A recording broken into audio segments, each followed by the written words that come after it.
Popcorn World.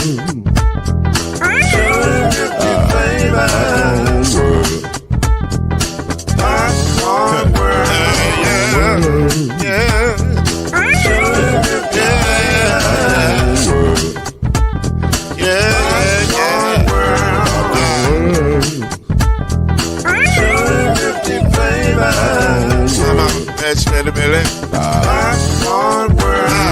Can I make you groove now? Yes, I can. So you can get this groove in the back of a can. But you make it round the world when the holes in your hand. Popcorn World. 250 flavors gonna make you smile. 250 flavors gonna make you smile. 250 flavors gonna make you smile. I said popcorn make you smile. Ah. 250 flavors. Popcorn World. Popcorn World. Popcorn World. It's a popcorn world. It's a popcorn world.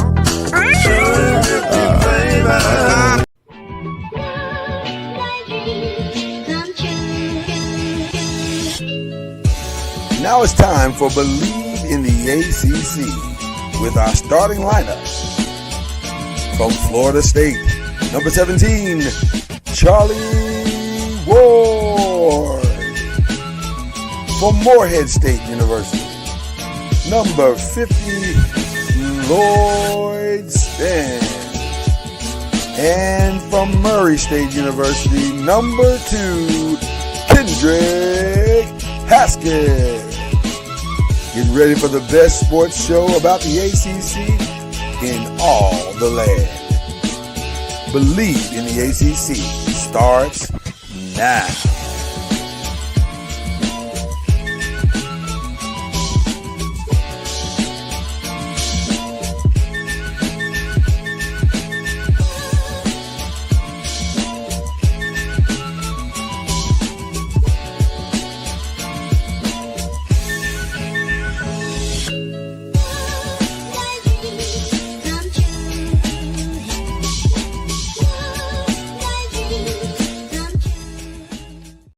Oh, Whistle, how I've missed you so. What's going on, people? We are glad to be here with you on Oscar nomination day, which we will get into later. One of my favorite days of the year, being that I am a screenwriter. You know, that's every screenwriter's or actor's dream, is to hear your name called on this day. So we'll get into that. If you're not a film writer, then you don't really care about what this day is. In fact, this is just Thursday. That's all it is. It's just Thursday. It's just Thursday. For a lot of people, this is just Thursday. So, matter of fact, I was this show years old when I learned that today was Oscar nomination day. There you go. So, and by the way, you are not alone. There are many that have no idea what this day means or represents. They are clueless as to what this day actually means to a lot of people. So anyway, think of the bucket hat. Listen, man, I'm trying to bring. I decided last year, your thing is shirts. I can't compete. That's not gonna happen. I decided Kendrick is the king of the shirts. So I decided I'm gonna be the king of the hats. I'm gonna bring this hat game in ways that you never thought it was possible. I'm a combinations. Situation. So we both got a thing. I love the championship hat, or championship shirt. That you look good, sir. I ain't gonna even hold you. So we got. This is what we do. We bring flavor to the situation. I love my bucket hats. And in the summer, I got a bucket hat on every day when I'm outside. So I love. Oh yeah, you gotta have a few bucket hats. You gotta protect all this. Listen, we got domes, people. We got domes. When you have domes. Not heads, domes. We got domes. So we gotta protect said dome. Protect the dome. PTD. Different from GTD. But listen, we're here. Got a lot to talk about. Got to give it up for our guy. I don't know if he's gonna make it today because he's very, very big. Listen, when you're on a 4-game winning streak, you're busy. You're busy. They talking about him in these streets. Hey, you hear about Charlie Ward? He out here. They winning. Got a chance to see our guy this past Saturday while you were in Miami. I was right here in the PB and wearing FAMU gear in a very hostile environment. And hostile is an understatement. I was very shocked at how PB represented itself on Saturday. I was like, yo, y'all got to calm down. Like, it's a basketball game. It's right. Not that stupid. But needless to say, Charlie brought his guys in under very difficult conditions and got the victory. So you got to give him credit for that. That's pretty incredible. Let's props to Coach Junior and the Rattlers. And the Rattlers. Also, want to give some shout out to our guy, Reggie Swinton, who did a little hookup thing for Charlie. We won't go into the details, but he had Charlie's back. Cowboy legend, Reggie Swinton. So Murray State legend. Murray State. We'll give Murray State some love here, you know. But yeah, hook that up and shout out the guy Reggie Love from UALR. So it was a combination type thing, but they worked it all out. So anyway, great weekend for both of us. You were in Miami, man. You saw it go down. Talk to me, man. What was it like? Take me there. Take me through there. Take me through there. I'll take you there. It was it was cold for Miami, to be honest with you. That's what everybody was saying. Game night. I mean, that game, because the way Miami Stadium's built, the stadium is beautiful to look at, but it's weird.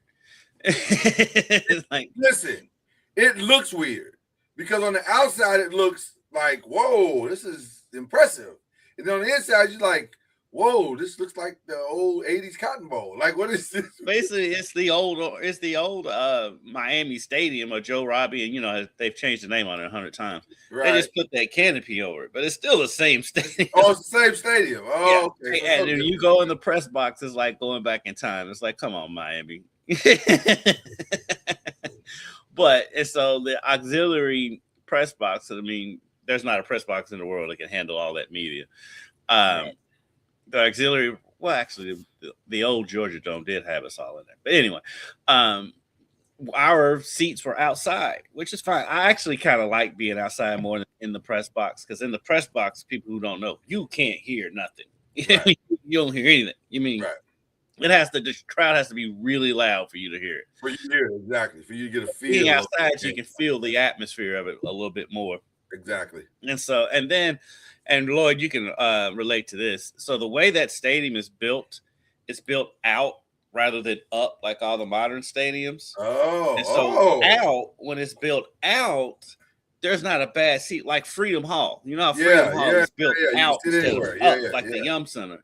Yeah. And so there's not even though we were towards the top of the stadium, it wasn't a bad seat. It was a great seat. Only thing that was hard is, so we were on the end of the IU end zone. And so if anything past 5 yards in that end zone, anything in the back of that end zone, you couldn't see what happened. But luckily all the touchdowns happened right there where you can see it, though. Right, worked out. Yeah. And so, you know, everybody knows what happened. We'll get to the game, but I'll get to some of the flavor of the stuff that, you know, most people don't get to see. Right. I mean, we're walking around, so, you know, we do our live shots, take you behind the curtain of television. We had a special at 5:30, and we have our iPads that have the rundown and all of our scripts in it. Well, it did not work. So the whole time? The whole time. And so we had to ad-lib the show and literally have the producer in our ear tell us what's the next story coming. Oh, wow. And so then former U of L great wide receiver Harry Douglas, who everybody knows from ESPN and That Boy Bad. Boy Bad. I covered Harry at U of L, so I know Harry pretty well. And so I saw him on the sideline. First, was just, hey, what's up? And then I noticed, I was like, oh, we don't have a rundown. he needs something to fill his time in case something else goes wrong. So I went up there and said, hey, can you come on with us real quick? And he's like, yeah, I gotta do something and I'll be over there. And so he lived up to his word. He came on the show. Our producers didn't know. I told him he might come on. We don't know exactly when. So when we brought him in, a producer was like, where'd that come from? But she rolled with it. And shout out to our producer, Sydney Harbin. She rolled with it. We got Harry on. And like, if you watch it on television, you couldn't tell that we was flying by the seat of our pants, truly. Right. So there was that. From 20 years of experience. And understanding that things will go wrong. So after the show, after we get done with everything, we just do a stroll around the stadium. And that's when we saw that shot you see of Stephen A. and Michael Irvin, looking like two little kids on the side. I'm standing right behind that. I was standing right there for that. Okay. So I saw that. And then during the show, Dusty's talking, and literally that's when Ed Reed walked in with that hat on. And so and I see it, and I just started laughing. He's talking because he looks so ridiculous with this hat on. So for those who don't know, Ed Reed had one of those big hats. Those giant hats. It's like a 10X hat. It's huge. Yeah. And he had it on like a mascot hat. Right, and he looked very happy. He looked like somebody had just bought him the greatest Christmas present ever. So he's just strolling around saying what's up to everybody. So we saw Ed Reed, Stephen A. and Michael Irvin. I did not see Tom Brady. I didn't know he was there until Kristen texted me. He's like, say hi to Tom Brady. He's like, I didn't even see him here. Yeah, Tom was in the stands, I guess, and he was taking in the sights, as we'll get into here in just a second. So, Lil Uzi Vert was there. DJ Khaled was there. Fat Joe. Pitbull put on a concert outside the stadium. Okay. And so during our show, they had it playing on the big screens, and you could hear it. But that's the other thing. The sound system in that stadium is not very good either. And so our media seats, they were right next to the Miami section. Yeah. But they were surprisingly... They were being fans, but they weren't like outrageous like Miami fans can be. They were straight. They were just like they had a good time. They were normal. They had a good time. Yeah. I could see President Trump from my seat. I will say that it was majority IU fans there. Sure. And I will say it's probably about 55-45. I know a lot of people are saying 60-40, but I think it was closer to 55-45 IU fans. So Miami was there, but they definitely played it in a away game. Yeah. Well, a neutral site game. It was a neutral site game. It was kind of as close to the neutral site as you could get. Yeah. And to be fair, it did sound like an away game on TV. The Indiana fans were way loud. They were so loud. Right, and when they would do the IU, I mean, that U would be loud and echoing out throughout the stadium. It did sound loud. Yeah. It was funny when they do the Hoosiers in the pros and the Hurricanes in the pros. It's slightly different. The number was, the number was different. Yeah, and it's like Indiana. There was a couple of people. The funniest thing, the player that got the biggest yell from the IU fans was Antoine Randall L., who played there like 30 years ago. Wow. But I mean, Antoine was good there though. He was. Antoine was good. It's good to see him. He's in the league. I think he's on the Lions coaching staff. It's either the Lions or the Vikings, but I'm pretty sure it's the Lions. Well deserved. Antoine was a really great player. And a good guy too. I remember I was an intern and I interviewed him when I was in college. But they show it like Ray Lewis. I like that pause that he just made there. And as Kendrick pauses and his screen is frozen, this show is sponsored by Popcorn World. Popcorn World, 250 flavors. And ironically, it's made in Gary, Indiana. So go by to popcornworld.com and you can get some of that Doing the World of Flavor .com and get you some Popcorn World. Listen, we had a great time this past weekend. The pause was the best part of it. When you go back and watch this later, you're gonna see this great Ray Lewis pause, like you're reaching out like a Ray Lewis. So it looked good. You look good on your pause. I'm mad I didn't get to see him down there, especially in that ridiculous outfit he had on. He definitely looked like an unk. Oh, he was giving off straight unk vibes. No question about it. Yeah. Yeah, he was straight unk. He was unk to the fullest. Yeah, I don't even want that to be. I did see Tim Tebow down there. And then on the media shuttle heading back to the hotel, I sat next to Heather Dinich, who is cool, I don't know, she's cool as hell. Yeah. We were talking, I was like, I was like from Louisville, but we was covering IU because IU's about a couple hours from us. She says, oh, I know. She's like, because she went to IU, she's an IU grad. Right. And she's like, I made that drive to Louisville a bunch of times. And like, she showed me her phone and like the party going on in Bloomington that night. It was crazy. But I think Bloomington might still be partying. We got a winter storm coming this weekend. 2026 is set for Bloomington. They're going to be partying the entire year. We got winter storms coming, and they still having their celebration in the football stadium on Saturday. I'm like, y'all have fun with that. They're like, we don't care. We do not care. Y'all can be good for this. I'm not. Right. I'm not mad at him. I'm not mad at him because I get it. This was an unprecedented, unexpected, and dare I say, unbelievable situation. So let's go back. Let's get to the actual game. And we asked the question: is the U back? I still say yes. You say yes. I still say yes. Okay. I still say, especially if the courts come through and they're able to steal Duke's quarterback. Right. But their backup plan easily could be throw number 10 back there at quarterback because Malachi Tony is that kind of dude. Malachi Tony was fantastic.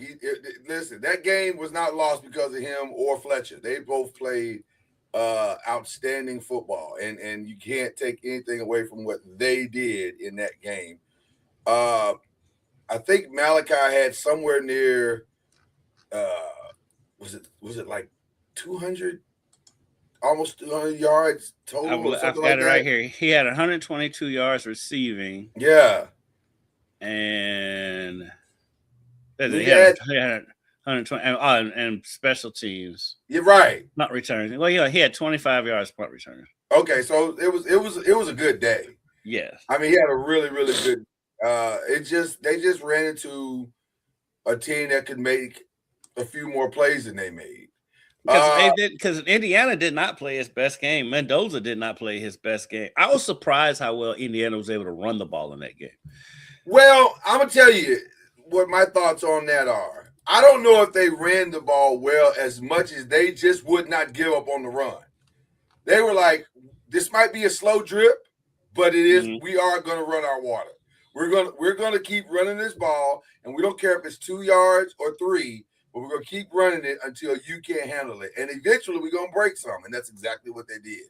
And that takes an incredible amount of discipline to decide and to not get off of it that we're going to run the ball regardless of how much success we are seeing or not seeing. I thought that would have been one of the most impressive things they did. Well, some of that too was born out of Mendoza was getting killed back there. He was getting murdered.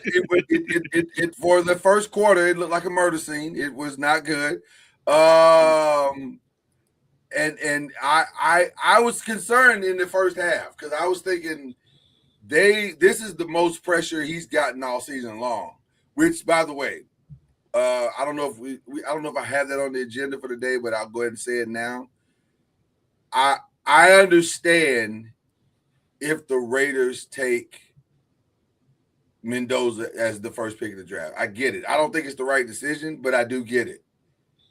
Ruben Bain is him and Mesidor both. I got to talk to Mesidor on media day because they bring him up to the podium, and then when they get down at the podium, if you can grab him, you can grab him. And I talked to him.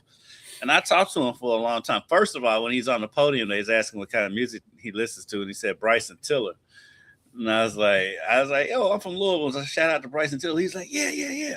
Yeah. So he taught one-on-one. That dude is as cool as a cat can be, man. I talked to that dude, and like, we dapped each other up, hugged each other after we got done. Yeah.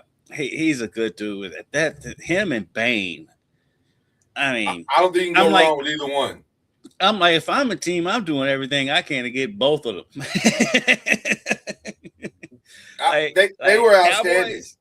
Cowboys, they're probably in position, maybe to get Mesidor. I don't know about Bane, but they might be in position to get Mesidor. And dude, they are impressed. I mean, I use offensive lineman Coogan, who's probably going to be a top 5 pick himself. Right. He was like, this is the best defensive front I've ever seen. And he's like, we knew it coming in, but when you get out on the field and play against them, he was blown away by how good they were.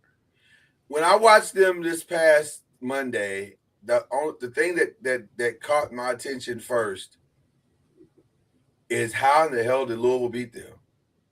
They got the ball out fast. Yeah. Because I talked to Mesidor about that. I was like, Louisville's game plan against y'all was get the ball out fast. SMU was the same thing.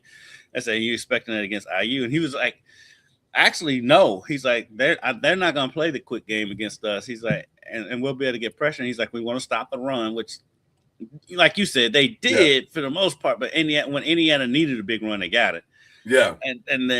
But he is like, I don't expect them to play the quick game like that. And he was right. And so this team is, I mean, I've been impressed with Miami all year, and we laugh at them on this show because of their fans.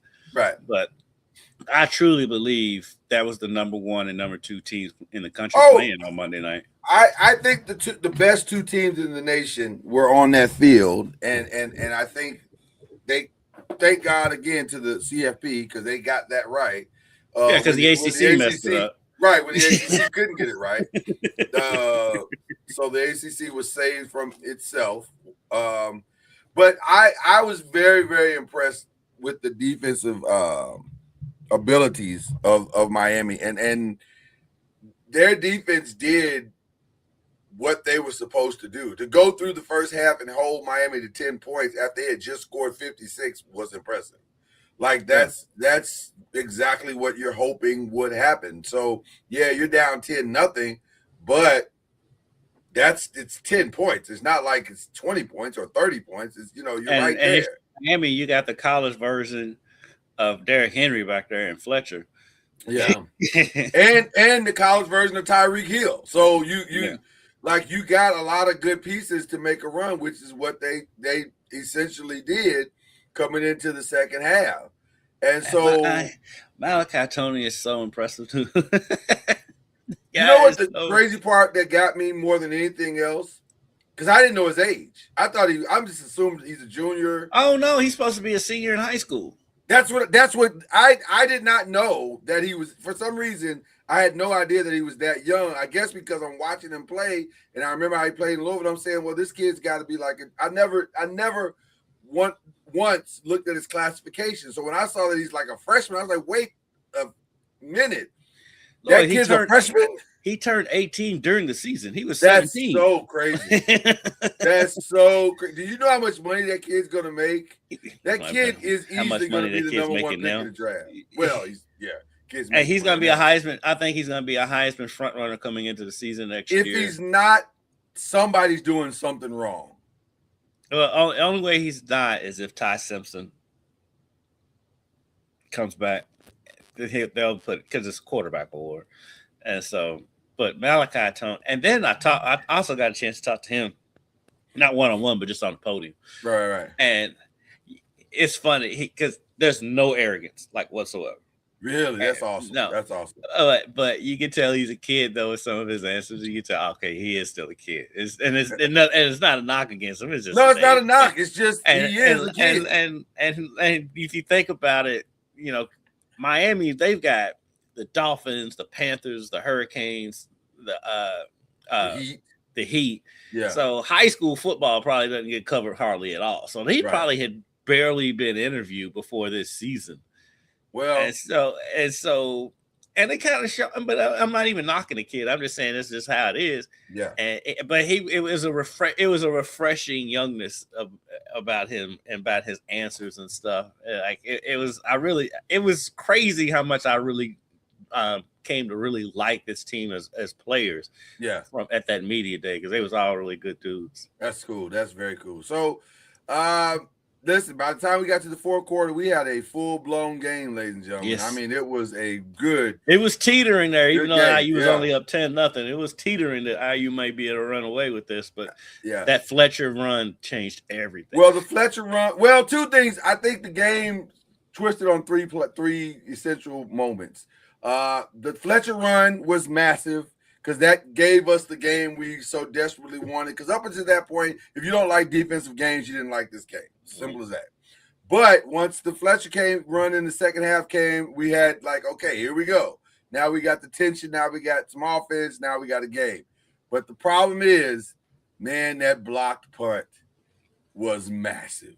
I mean, and dare I say, it's the difference between IU winning and losing this championship. Like, definitely, literally and figuratively, because that's 7 points. They won by 6. Yeah, exactly. I don't know what went wrong after watching the play again. I don't understand, other than somebody just missed an assignment and there was maybe a communication error, but it seemed to be a relatively easy block. And man, it cost them everything. It really did cost them everything.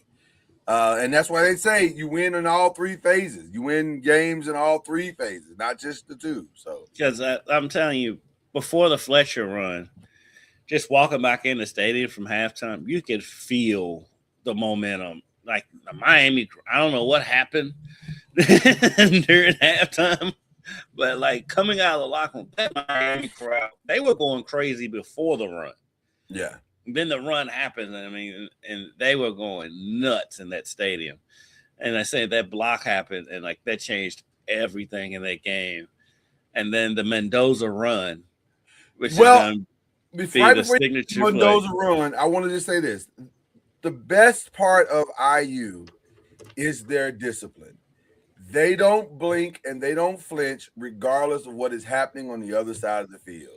And so the fact that they didn't fall apart after that Fletcher run and they stayed their game plan. They stayed the course. That to me was as impressive as anything else they did that day. I was like, wow, they're not shook by this. Most teams would have folded.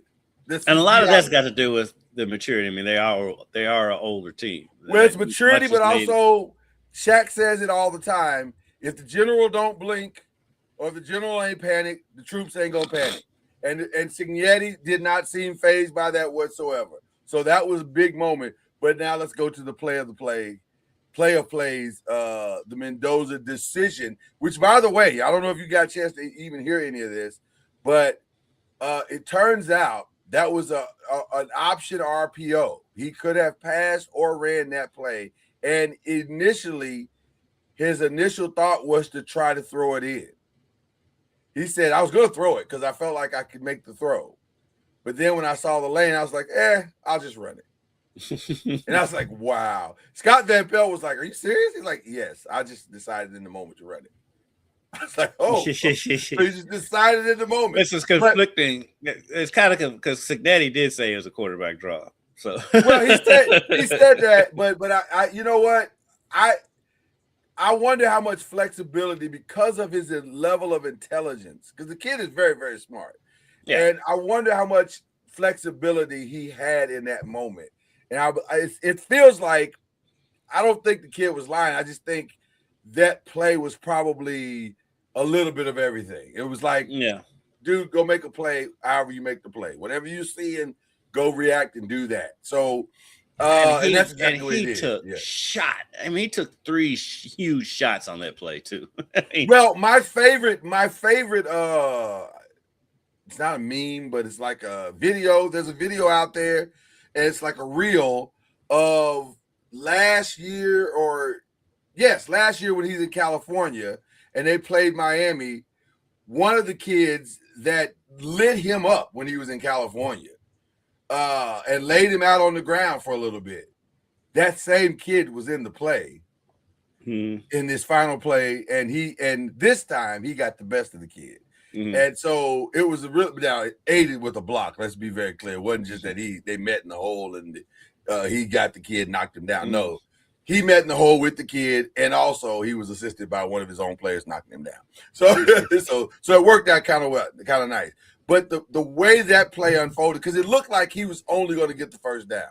Yeah. And then he somehow spins out of it. Yeah, the spin and stayed up on his feet and somehow got to the end zone, and that dive will live in infamy. Like, that was crazy that he did that. I didn't realize he was as tall as he is. He's a really tall guy. kid. He's a big dude. Yeah, he's a big dude. Yeah. And he's big. He's tall and he's a big guy. He's bigger than what you think he is, for sure. I mean, I can see why Tom Brady likes it, because if you look, he reminds you so much of Brady. Yeah. So much physically, he reminds you so much of Brady, and the accuracy. I mean, he did almost have one pick six, but other than that throw, his passes are so accurate. Yeah, and so and then he had some big runs in that game. They're running back. Yeah, but then Miami, but shout out to Miami too, because they didn't flinch either, because that wasn't the end of the game.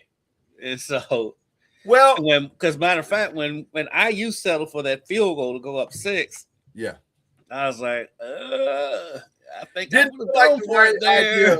Yeah, I was gonna say didn't feel like the right idea at the time, but at the same time, I can't even argue with Signetti saying my defense has played relatively well. I'm gonna trust them. It's weird to say that when you're essentially in an away game, even though you weren't in a real away game, but you kind of were, right? And Miami in that moment felt like, hey man, they could drive down. You got a Carson Beck who has the experience, who just did it in the last game. And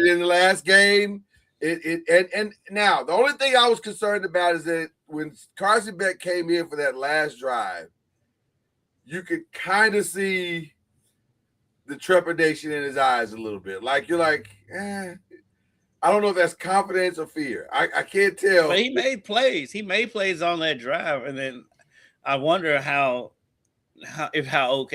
still wonder if he was concussed on that late hit. Well, listen, because after the game he said his ears are ringing. Let me say this about the late hit.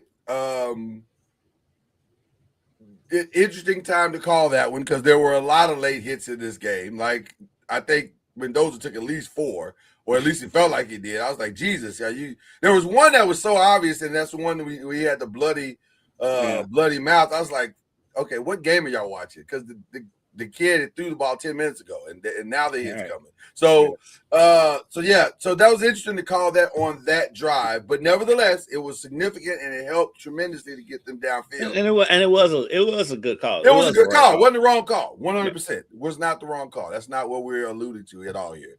But let me also say this: the final play of Miami, the DB made a phenomenal play. And shout out to Richard Sherman, go Bob to the frat. And him breaking that down the way that he did on the internets.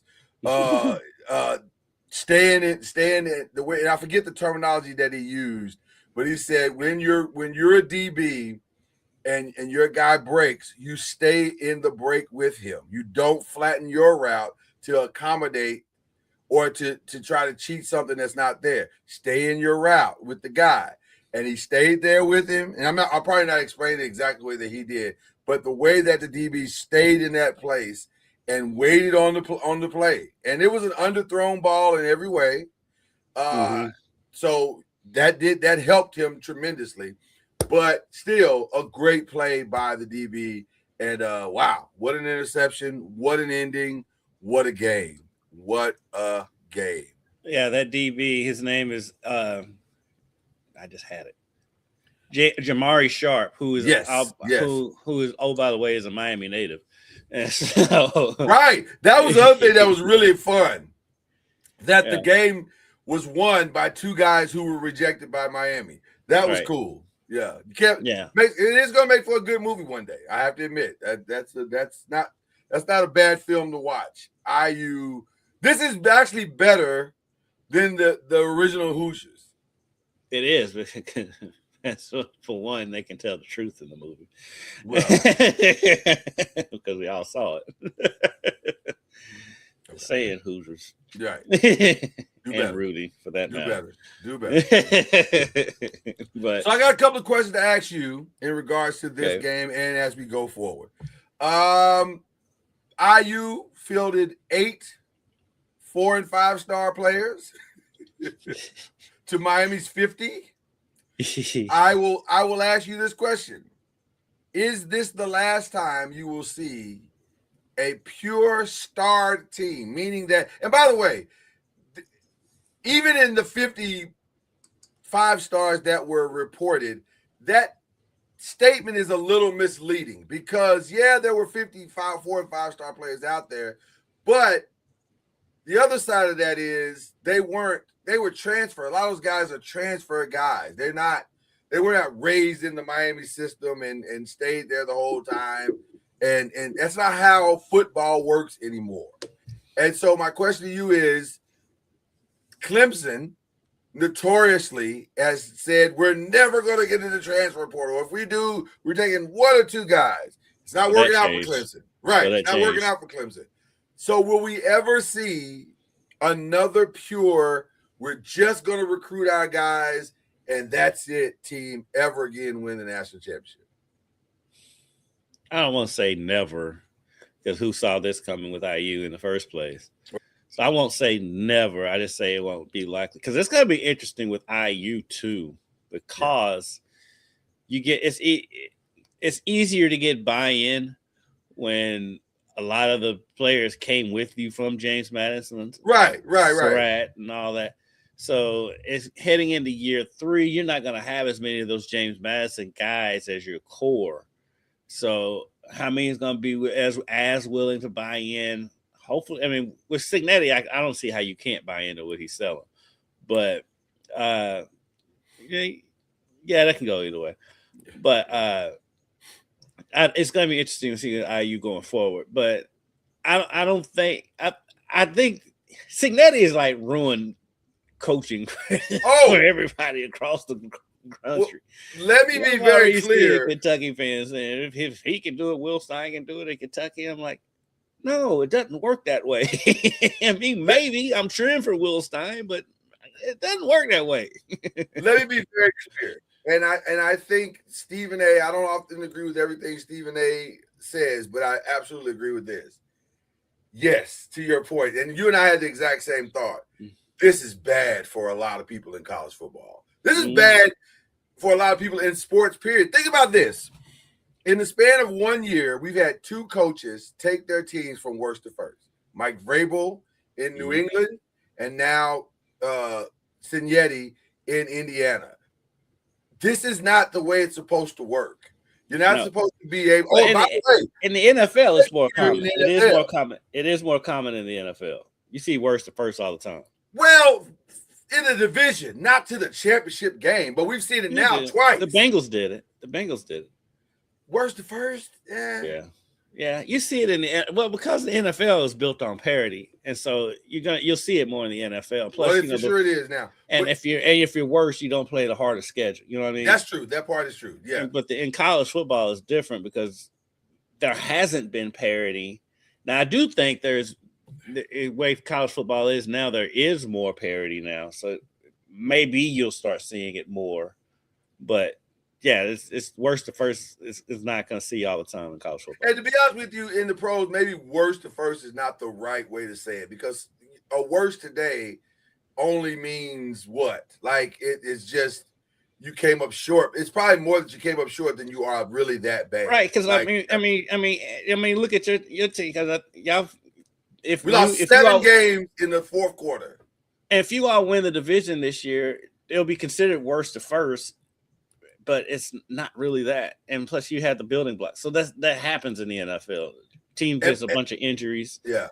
And they come back and win the division the next year. That and happens. By the way, similar to what happened to the Commanders this year, I can easily see the Chicago Bears regressing tremendously because they won 7 games in the fourth quarter and in the final minutes. So how sustainable is that? Same thing for the Kansas City Chiefs.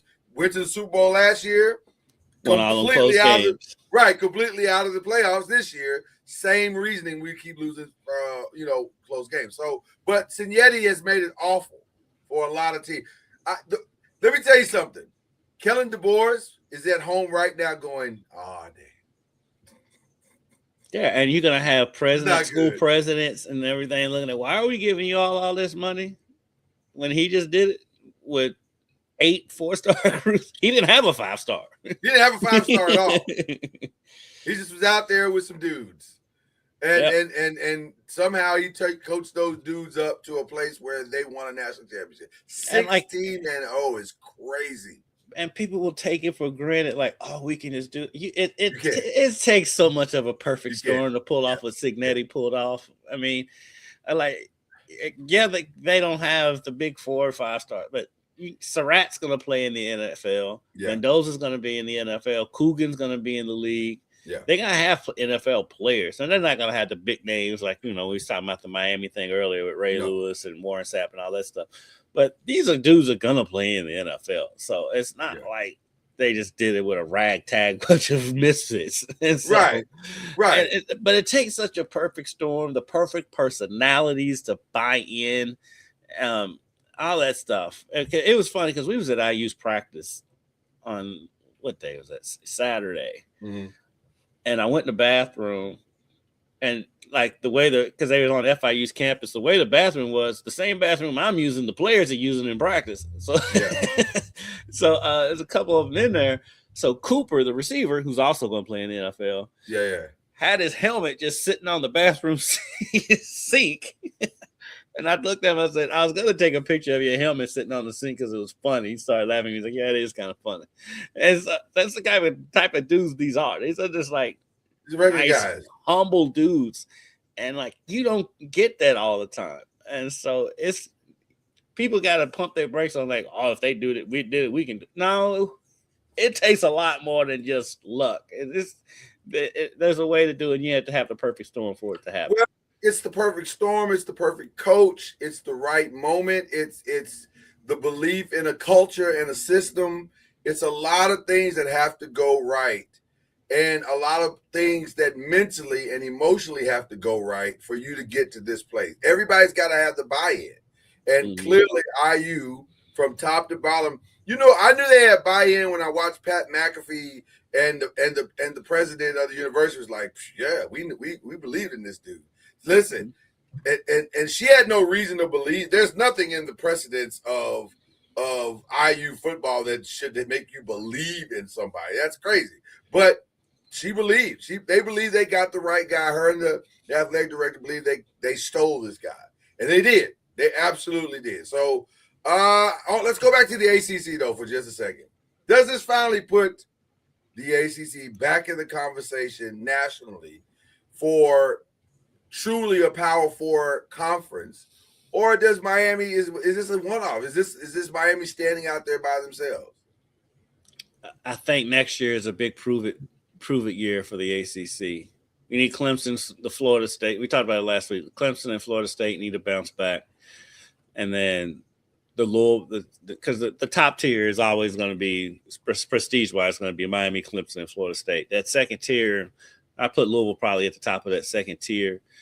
They need them. They need Louisville to bounce back. They need Virginia to have another good season because Virginia had a really good year. They just kind of fell off at the end. Yeah. And so they need to build the top 2 tiers back up. Because if you look at the SEC and the Big Ten, it's the same thing. It's top 2 tiers, and the rest of the conference, you can just throw them in a bag.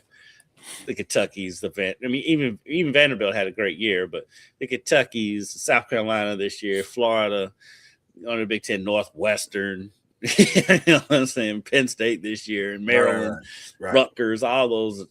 You can't tell me all those are much better than the Syracuses and North Carolinas of the world. They're absolutely not. Those teams. But now I will say the ACC did U of L a big favor with their schedule. Yes, coming into next year. Yes, and so they don't have to play. And I don't think that's accidental, by the way. No, I don't either. They don't have to play either Clemson or Miami next year, and they get Florida State at home. I don't think that is an accident in any way, form, or fashion. I think, and that's why I'm not going to disagree with what you're saying, but I'm going to say it a little differently. I think it's critical for that second tier to match what the top tier does. So, yes, Florida State needs to be good. Yes, Miami needs to be good. Yes, Clemson needs to be good.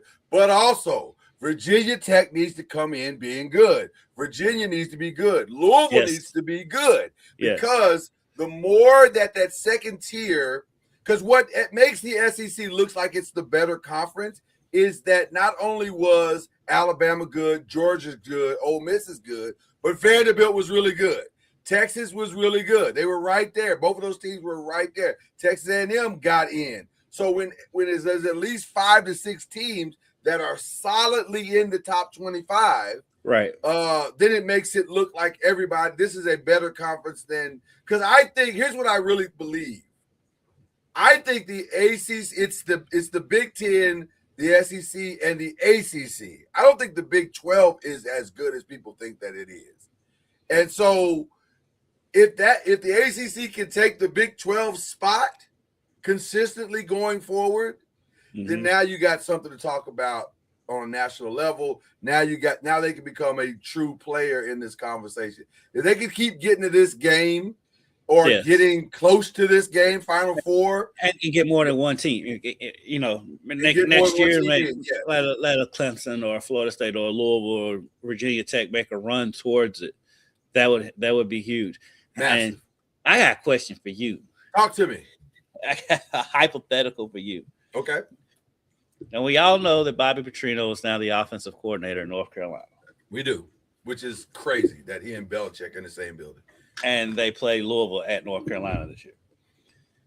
What happens if Belichick gets picked up by one of these NFL teams? Bobby Petrino is the new head coach, and they know that. And he knows that. He knows that. He's not a fool. Let me tell you something about Bobby Petrino. He's no fool. No. He thought for sure he was going to get the Arkansas job. He thought for sure that's what was going to happen. The problem is that they were reminded by their donors of his reputation. Yes. And he's an evil genius. He's an evil genius. He is an evil genius because that's why he went to Carolina. And even if Belichick doesn't go this year, he's banking on Belichick's going to leave eventually. And let me say this. I don't think Belichick is going this year. I don't think it's despite Rex Ryan's appeals on national TV for Bill Belichick to make it to the Bills, and even that sounds like it could be loaded. See that happening. Well, it sounded loaded. I was like, is he trying to? Do they have a deal in theory that Rex will go if Bill goes? That Rex will be the Rex might think that Rex been on TV begging for jobs for 3 years now. Listen, quietly Rex called my guy and was like, "Hey, what's going on?" Who? John Harbaugh. Yeah, his name got mentioned in the media, and so one thing we both know: when your name gets mentioned in the media, it's not for nothing. Right. Somebody has probably put you in a room somewhere and had that conversation, which is fine. But I don't think he'll get it. I don't think John's going to do that. I don't think Bill's going to get the opportunity. It feels like, and we'll get into. This is relevant to everything you're saying, because I do think. If Bill goes, Bobby Petrino is the insurance policy for North Carolina. That if he goes, we're still good because we got a quality head coach on the staff. So to answer your question, yes, Bobby Petrino would absolutely get that position. At least temporarily. I do think if there's a chance for Bill to go, it would be Cleveland. You think it's Cleveland, going back to Cleveland? Yeah, because for one, he has history there, of course. Yes, history. Two, yeah. I don't think anybody else wants to touch him. I don't think Brady's not going. No. No. Brady's not going. Even though I don't know, Brady's vindictive enough to be like, oh, you know what? You work for I'm me your now. boss now. Right, you work for me now. I'm the captain now. Look at me, Bill. Look at me. You and your girlfriend. I'm the captain. I think the Browns. To me, the Browns make the most sense. Well, but still a long shot. Though. I don't think it's I think it's a long shot because You know what? I say that, and I don't know. I don't know what the Browns are doing. I have no idea. Yeah, that's also the caveat you got to throw in there. It's the Browns. It's the Browns. They can do anything. It's crazy over there. Yes, because you got to throw in. You always have to throw in the bad team factor. Yes. When it comes to all bad team, bad owner. Yes. The Browns. Anything dumb. The Browns, the Jets, the Raiders. They're absolutely here for the dub. I want to bring something else up to you because I think this is important. Switching gears just a little bit here in college sports, because technically the deadline for this decision is today. They moved it to the 23rd, but there is still I guess an off chance. I'm sorry, tomorrow. I said today, but it's tomorrow. That there could be a vote where the college football playoff goes from 12 to 16 to 24. Now, just to reiterate for those who are not familiar with this story, the way it would work is that they'd go to 16 next year and for 27 and for 28. And then in 28 going into 29, you'd have 24 going forward, and hopefully that would be the end of it all. But there is resistance from the SEC to the 24. The SEC wants to stop at 16. The Big Ten wants to stop at 24 because of the thing that's hanging everything up is the automatic qualifiers. And it feels like the SEC is trying to basically lock in 8 of the 24 spots and then give Big Ten the other 8, and then everybody else has to scramble for the last 8. Which is what it sounds like everybody's doing, what they're doing. It's such BS. The only only thing that could come out of going to 24 is they'll have to start the season earlier, so we'll get college football earlier. And the portal will move much smoother because everything will probably be done by the New Year's Eve at that point, or at least 1 week after. And so now the rest of the January could be done with the portal. You could open it up. Well, I don't know, because even next year, the national championship game next year is a week later than it was this year. So that's what I'm saying. That's why I think the 16 could be good, because at some point you're going to have to. They have to start the season earlier. You're going to have to start the season earlier and end it earlier. Like, you can't keep pushing into. First of all, the NFL and these networks aren't going to allow you to keep pushing it in early because you're messing with the other money. And the NFL money is much, I was going to say it's much bigger, but it's probably about the same. It's still bigger, but I think because you'll push into, in Christmas. Yeah, you're starting to push into Christmas games. And NFL is already trying to take that over. Yeah. I think they still won the ratings battle, even though the NBA games were far better than the NFL games. They were really good this year. The NBA and they scheduled it better too. Yeah, they did a good job. But then, like, if you get when Christmas falls on the weekend, you're gonna have all 3 of them. Yeah, and that's crazy. That's to me is bananas. Crazy. Yeah, that's a nightmare too if your team is playing. And so if you go to 24, does that just get rid of the bowls altogether? Because when are they gonna play? Well, listen. Are they going to start? They'll have to include more of those bowls. Now, I'm a big fan of including the Pop-Tart Bowl in the playoffs.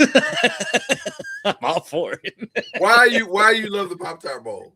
Who doesn't love the Pop-Tart Bowl? Who doesn't love Pop-Tarts? It would be fantastic to see that as part of the playoff and that stadium in Orlando. If you've been there, Listen, we had a good time in Orlando. I'm not going to hold you. We had a good time. Yeah. Orlando's a good stadium. But that stadium, good stadium. Stadium's not great. It's been time. It's twice I've had to jump the fence to get out of that stadium because they close it so damn early. In Orlando. Right. Stadium's not great. I'll admit that. Literally, I've had to hop the fence to get out of the stadium. I agree. Stadium's not great, and it's a little confusing. Like, it's like, where am I supposed to? Like, they don't. There's this large field area around the stadium, and it's there's a lot of barbed wire. You're listen, and greatly selling large. Like it's you could almost put another stadium or another field on at least a practice field there, right in that space. Yeah. And then there's always the ballroom dancing convention that's going on in the same hotel as the media hotel, which I actually enjoy. It's fun to see that. That part's fun. That part's a good time. That part's a good time. And we make fun of it, but actually, because I think it's there's at least 4 bowls that are played in that stadium. Yes. And the setup for it, for our needs, is perfect because all the pregame stuff, the parades and all that stuff that they do is right across. We can walk to everything. It's so that part is good. That part's great. That part's great. Yeah. Y'all can stay open past midnight. Yeah, but it's going to be interesting to see what they do. But the decision will come here in the next 48 hours. I'm convinced they're going to go to 24. If not on this vote, they will eventually, because the Big Ten and the SEC are trying to get all their. Oh, Charlie's not on the show. They're trying to get all their shitty teams in there. So, I mean, if 8 spots, I mean, that is half each one of those conferences, over half for the SEC. So that means you will get the South Carolinas into the playoff. And I say 8. I'm being facetious, but not really though, because no, you're not. No, it's not great. You'll get Maryland will make the playoff. Yeah. That's what they want Northwestern in for some reason. Like, who wants to see that? Northwestern in.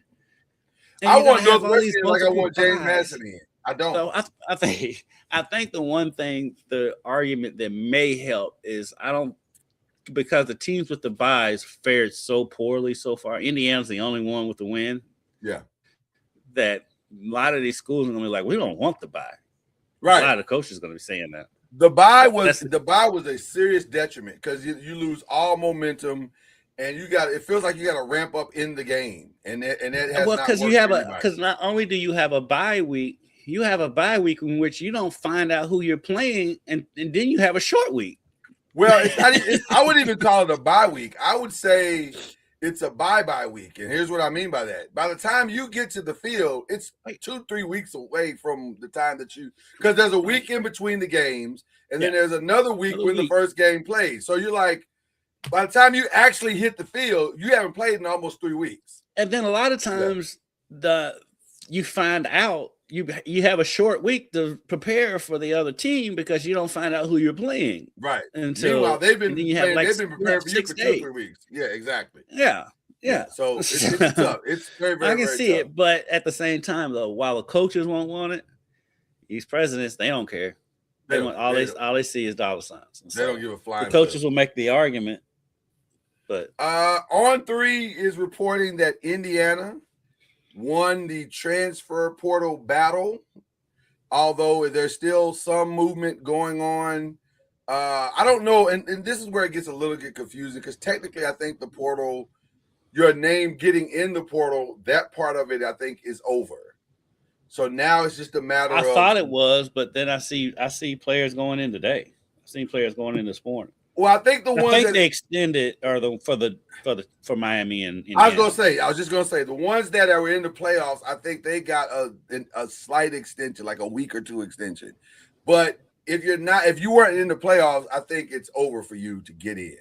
Now, finding your school, I don't know what the deadline for that is. That's the one thing that I'm trying to figure out. And the portal's so confusing, it's crazy. But we're headed toward the end of that as well, because I think by the end of January, maybe, or it's got to be coming up fast. I'm not 100% sure. We could check. I think today might be the deadline for the portal. It could be, and I know it was January 2nd was when it opened. I want to say 22nd is the closing day. If only we had computers that we are currently sitting on to find this out. Let's see. Okay. Oh, it's the 25th. So Sunday. Okay. Yeah. So, well, okay. So the entry deadline is the 24th, 25th. Let's say college football city. The main transfer window is a single 15-day period from January 2nd to 16th, which I don't think that's accurate because, like I said, No, I think it's accurate for everybody else. For everybody else. Yeah. Okay, yeah, because Mendoza's brother transferred right after the championship. Oh, yeah. Which was wild. He was like, well, it's been real. Once they brought in a Hoover from TCU. Right. Oh, yeah. Once he came in, everybody knew he was out. There's no way. And by the way, that probably was the right decision. Yeah. Because he's not beating Hoover. I'm actually surprised that TCU allowed Hoover to get out the building. But he is gone. And so now, okay, well, we'll get that information as the show goes on, or we'll have it for you next week, because we're kind of waiting to pronounce a portal winner because we don't really know yet, and it's not over. So, I mentioned Indiana because there's some other teams in the ACC that did very, very well also, and it has greatly affecting the way too early rankings. Miami's up in that mix. Louisville's up in that mix as well. So is Virginia and Virginia Tech. So it'll be interesting to see how that all plays out by the end. But nevertheless, that's your college football coverage and ACC coverage. And breaking news. I saw this email this morning. I didn't care, but I got to see it on social media. Okay. U of L Athletics announced a $2 million gift from Isaac and Kerry Ross, approved by the ULA to fund stadium lighting. That'll be interesting. Okay, stadium lighting. They're gonna upgrade the lighting system so they can flicker on touchdowns. That's basically what that is. There you go. Nice. All right. And shout out to a young lady that I knew a little bit in Lexington when she was there, and now she's a reporter. And she's the main sports anchor in Miami now, Sarah Cardona. I got to run into her and talk to her a little bit while we were down there. Super sweet lady. Young lady just doing a thing down in Miami. She's killing it down there. So shout out to her because I got to run into her. Not a bad gig while we was down there. Not a bad place to live. Not a bad gig. I'm sure people enjoy the atmosphere down there. And I tell you what. Put a last thing about this championship. We went to Miami's practice. For what they call practice. Right. I'm still kind of salty at Cristobal for that. Okay. Because we got there and they did nothing. I mean, nothing. And it was on, it was on purpose. Yeah. Their indoor facility is ginormous. Really? It is humongous. It's so big that there was a golfer in there working on his golf swing on some golf machine, totally out of the way from everybody in the indoor facility. Wow. I mean, it is enormous. I mean, it's about twice the size of what U of L's indoor facility. Now, U of L's indoor facility is relatively small compared to most of them anyway. Yeah. But it is enormous. That campus is beautiful. Shout out to the U. Beautiful. Shout out to the U. Well, let's jump over to the NBA, the Press and Pro. That's the other show that we do, and we've been lately. Can we get the open today? Would you like the opening? We haven't had that open. We haven't done the opening in quite some time. For my brother Kendrick Haskins, I will try to bring up the opening if it's possible. But technology being such as it is, it's not. I wish I had an NBA shirt down here. I'd switch while they open. You switch. Well, I tell you what. You have a minute because I got to find the opening. That's number one. Well, I don't. Then I got to load the opening. I think this is it. I think this is the opening to the show. So if you got a second while the opening is going, let's see if you got the chops to pull this off. Is this it? Let's see. One of these is the opening. Is this it? Scoop, and y'all, we got it. Scoop, and y'all, we got it. Scoop, and y'all, we got it. Scoop, and y'all, we got it. And y'all, we got it. Scoop, and y'all, we got it.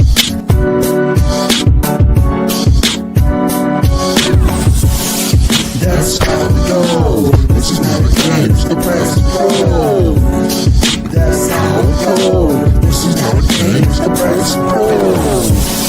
That's how we go. This is how it games the Press and Pro. That's how we go. This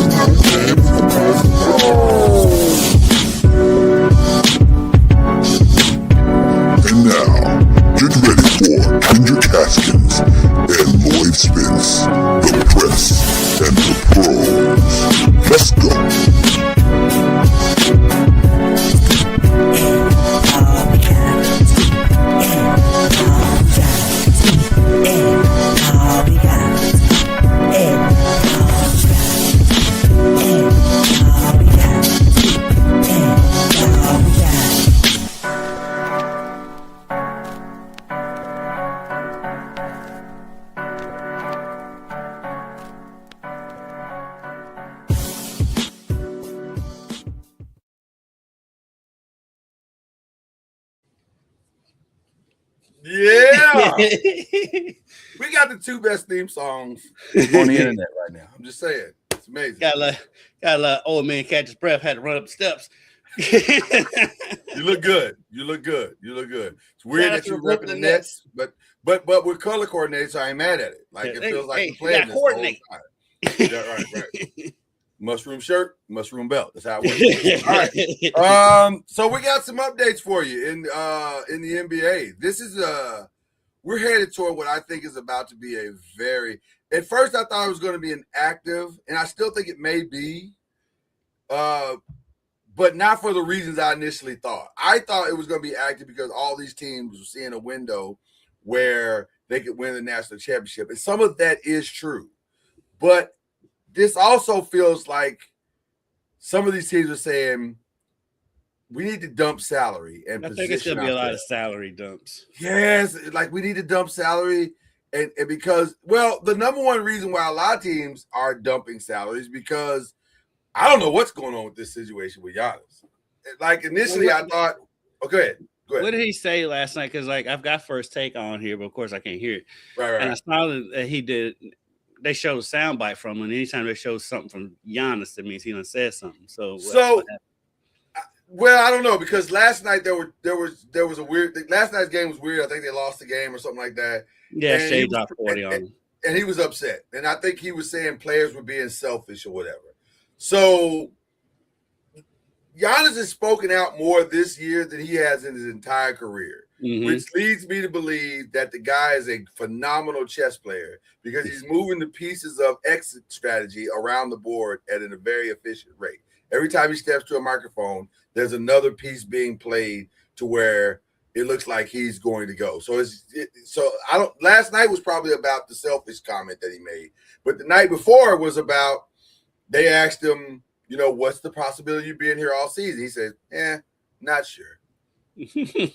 so something, and then the other part that plays into this conversation is that where there was this ramp up of Ja Morant in Miami, and now that's slowed down. There was this ramp up of Anthony Davis to Atlanta, and now that's slowed down. It feels as though everybody is saying until we get definitive information from Milwaukee that we're going to have to trade him, there's not a lot we can do. And I think there's going to be a lot of trades that end up not happening. I think John's going to stay in Memphis now. Well, after his comment the other day, he's like, I got the logo on my back. This is where I want to be.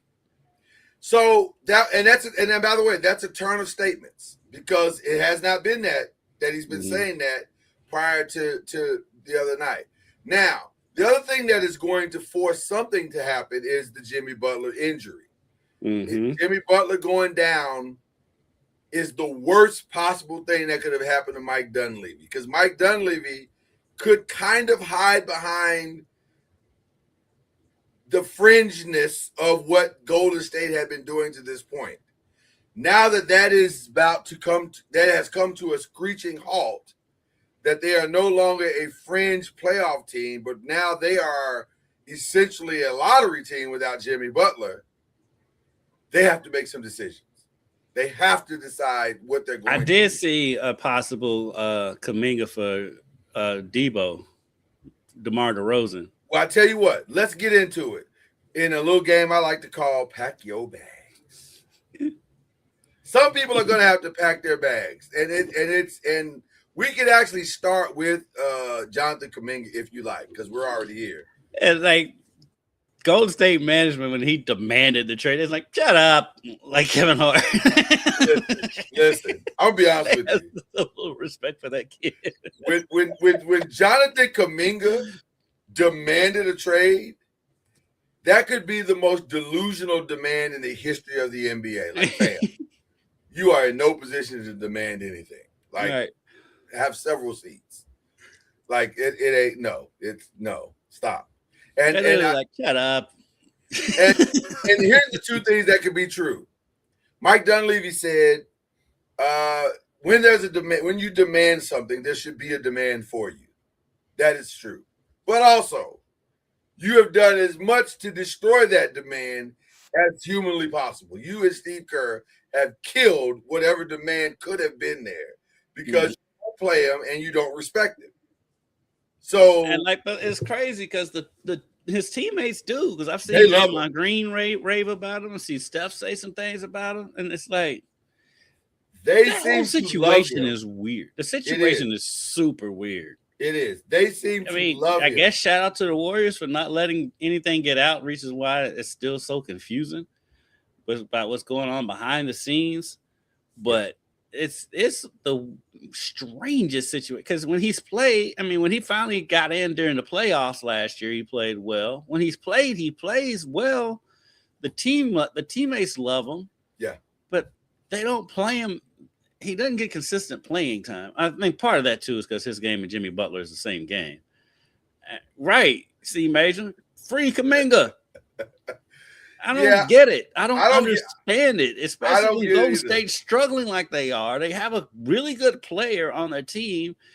He could be a quality third or fourth option on the team when you have Steph. Right. And because right now, even with Jimmy Butler, how is he not the third option? Who else? Podziemski, no disrespect to Podziemski, but come on. Right. Kuminga's a better player than that. So I don't understand this Kuminga situation. It's the weirdest thing I've seen. Yeah, I don't get it either. But also I kind of get it. And here's what I mean by that. I see a kid who, for whatever reasons, if you want to blame the administration and management and the coaching staff that they're stunting his growth, then I can get on board with that. But if you want to say to me, for a kid who's that talented, he should be further along, I can get on board with that. Like, I think it's a combination of it all. And unfortunately, I think maybe all of it is true, which is why it's so difficult to assess what he is. Now, ironically, one of the teams that's saying, well, we might take a fly at him is the Lakers. But I don't understand that, because don't you already have like 3 Kumingas? The Lakers. If you're the Lakers, don't you have 3 Kumingas in Vanderbilt, in Rui, in Connect? Right. You got 3 guys that are playing under potential right now. You don't need a 4th. So the Lakers in roster construction have not been hand in hand in a while. Well, which brings us to that conversation. Because, yes, that is a team that needs to do something. That is a team that has a massive Austin Reeves problem. But also, other than big moves, do you trust, I ask you this question, do you trust Rob Pelinka to make roster moves? Anthony Davis is of the world, good at that.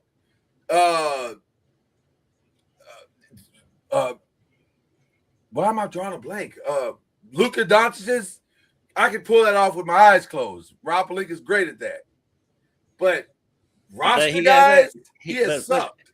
He has not been great. I'm with you on that, because even with the Luka AD deal, he got that because he fleeced his homeboy, right? And because that was his buddy, right? Nico was his buddy, and so that's how that happened.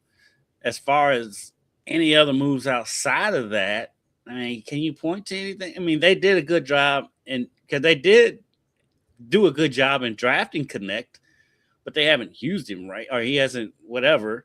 He's had some games here and there, and he's developing. But outside of that, free agent moves or trade moves, you can't point to anything that he's done that's been significant. Because like I said, you can point at AD and Luka Doncic, but that's the equivalent of Danny Ainge giving Kevin McHale, Kevin Garnett, and Paul Pierce. That's not that hard. Not Paul Pierce. Who was it? He basically gave the Celtics Kevin Garnett for a bag of donuts. And so you can't. I don't give him really credit for that. So outside of that, he has not proven that he can construct a roster. Because if you look at their roster outside of what's LeBron and Luka, and I guess you can give him credit for Austin Reeves a little bit, but the roster construction is not great. He has not been able to build a sustainable roster around either player. I just looked over and saw Stephen A. Smith. His face he's making just now, and I just had to laugh. Yeah. Well, listen, it happens a lot. More times than we care to admit. He's making this face. I mean, I'm sure it's justified in today's the stuff that's going on. Well, there's some weird stuff going on. Ryan Clark's talking, so I can see why. Yeah. People are really not feeling Ryan these days. I don't know what the deal is with Ryan is falling. I used to love Ryan Clark, and I met Ryan Clark once, and he was nice and super nice guy. But like now, he's just say stuff, dude. Like yesterday, he was like Tom Brady and Peyton Manning weren't generational talents. Like, yeah, I did. Yeah, that was a faux pas. Saying stuff for the sake of saying stuff at this point. He's like Acho. Yeah. Which I met the other Acho at the game the other night. He was a nice dude. I feel like he's the normal one. Yeah, I feel like he's hangoutable. Yeah, like he's nice. He can roll with the crew, but the other one, I'm like, I'm good. Yeah, you like attention a lot. I'm good. A lot. And that's what Ryan Clark is at this point. Yeah. But yeah, I don't know what the Lakers are gonna do, but their biggest problem is that they got an Austin Reeves issue. Do you pay that dude 5 years, $241 million? And if you do, then you're basically admitting that you're going to have a horrible defensive front court for the next 5 years. Do you want to do that? And because you have to build your roster around that move at that point. And I don't know if you can win a championship. But they are in a backcourt being awful. Yeah, people don't talk about it enough, I don't think. But the Lakers are in a predicament. Because, like you said, they have that Austin Reeves problem. You got the albatross of an old LeBron hanging around where LeBron can't be your number one player anymore and win a title. He's fitting it. And even as a number two, I don't think you can win a title with LeBron. I think LeBron has to be like a third option at this point in his career. And so you can't get a third option. So Ayton has been okay. He has his games where he's DeAndre Ayton, and he has his games where he looks like the DeAndre Ayton we thought we was going to get. Right. And so and they have no bench. I mean, because like you said, Austin Reeves is a really, really good piece. And he's earned his money. He's earned his money. That's the problem. He has earned his money. He's done his job. If you're being honest, you're not going to win a title with Austin Reeves as your second or third option. You're not. 100%. Especially when Luka's your number one option and Luka doesn't guard anybody, and Austin Reeves can't. Right. You can hide one person on defense. You can't hide three, which are hiding Luka, Austin, and LeBron. 100%. So there lies your problem. They are in a world of trouble going forward. I think they can maintain. I think they're good enough this season to where they can get home. They can probably get home court advantage. They can finish in the top four, I think. I'll say this. They're in trouble in the sense of, I don't know, they can't win a title this year.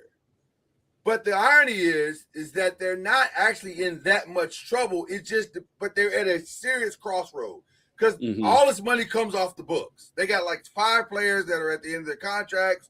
They can take Aiden off the contract if they want to. LeBron, I'm almost at this point certain that they're not re-signing LeBron. This is over after this. They're entering, because the thing is, they're kind of in a purgatory because they're good enough to get home court advantage. They are.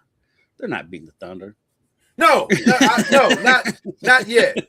Not yet. No. There's some moves away from beating the Thunder, and they're not going to be Houston and the Spurs. I mean, the Houston, Spurs, and Thunder, the Lakers are not beating. Yeah, and may not even get a win against them, especially the Thunder. But I don't know if that's true. But the thing is, though, but they're not gonna win. Yeah. The thing is, though, going forward after that, you're almost in a rebuild situation. Well, yes and no, because you got to decide what you're rebuilding with. That's the problem. And when do you start the rebuild? That's the problem. Yeah, because to me, the Austin Reeves window is now, because you can't let that dude walk for nothing. So Right. Today, on January 22nd, you got to make a decision and say, okay, are we going all in on Giannis? This is why the Giannis thing is so important, because either you force the hand of Giannis and make that dream come true now, or you just move on and go get the other pieces that you need to get, because you can't let Austin Reeves walk for nothing. That's the problem. That and mixed with, you got the unpopular decision on what to do with LeBron if LeBron doesn't just go ahead and retire. There is no unpopular. There's nothing to decide there. That's done. I think that's already decided. They're not re-signing LeBron. Why would you do that? Unless LeBron is willing to take a massive pay cut, which he's not. You know that he's not. But here's the thing, though. Yeah. It's the Lakers. They have star power. They love their stars. They're still not a bigger star in the league than LeBron.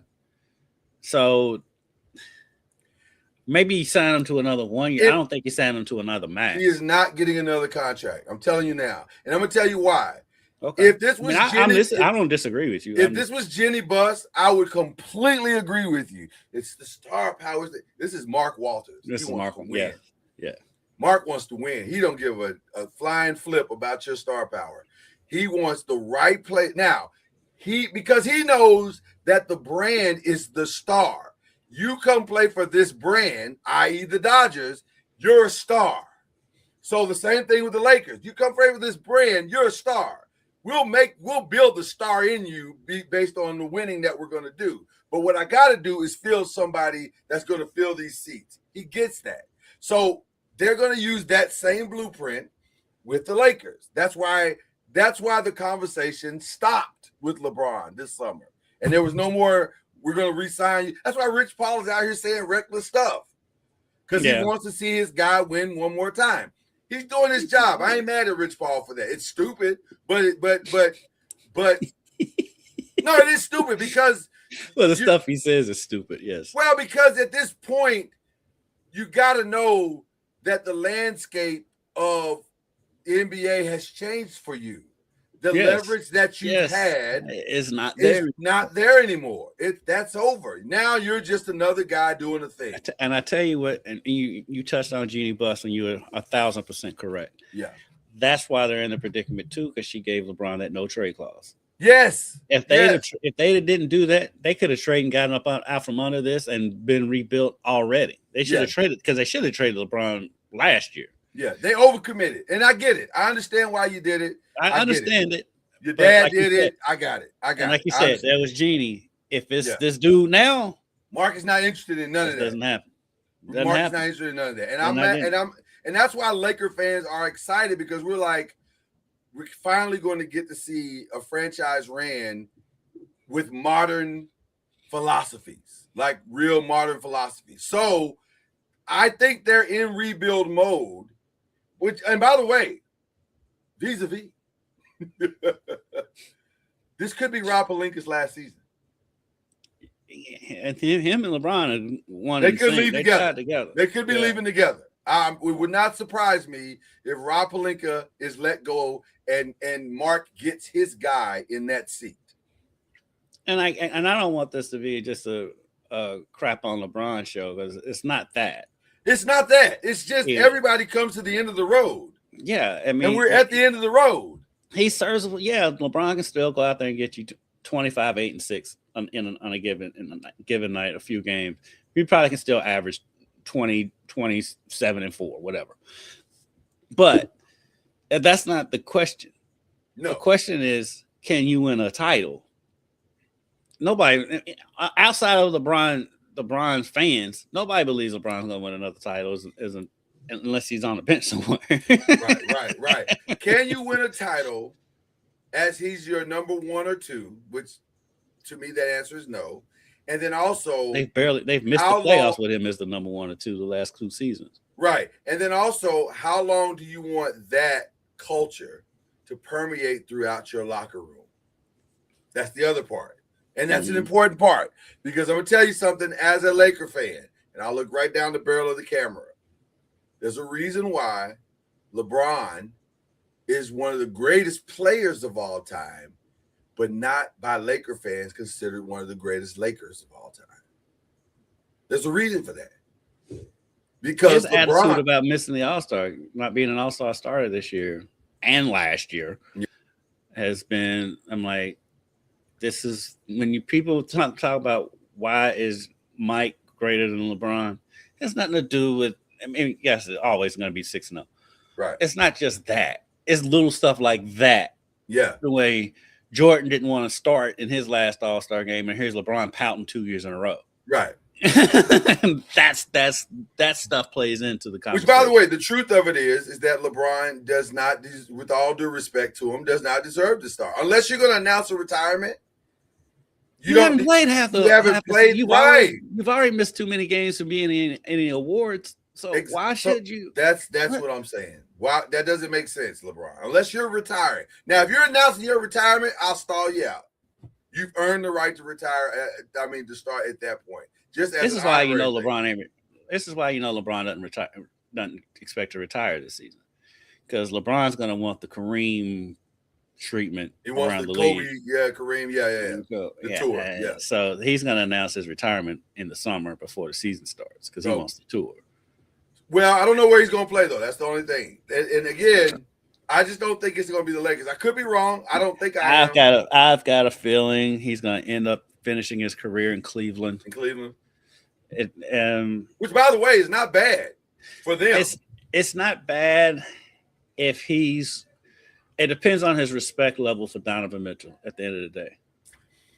I would think at this stage in his career, well, let me say it differently. Jesus. Because I know what you say. You said differently. I would hope at this stage of his career, he understands, but it's hard for these guys, man. So it's hard. They don't know how to get off the stage. So many coaches have said the hardest player to coach is a former star. Let me say something. They don't realize they're not stars anymore. It was like with Carmelo. It's like that with AI at the end of his career. The NBA retired Allen Iverson 2 years before he announced his retirement. Right. I mean, even a local guy with Rondo. I mean, the NBA had retired Rondo way before he retired. It's hard for them to realize that they're not the man anymore, and I understand it, and and I totally get it. I get it.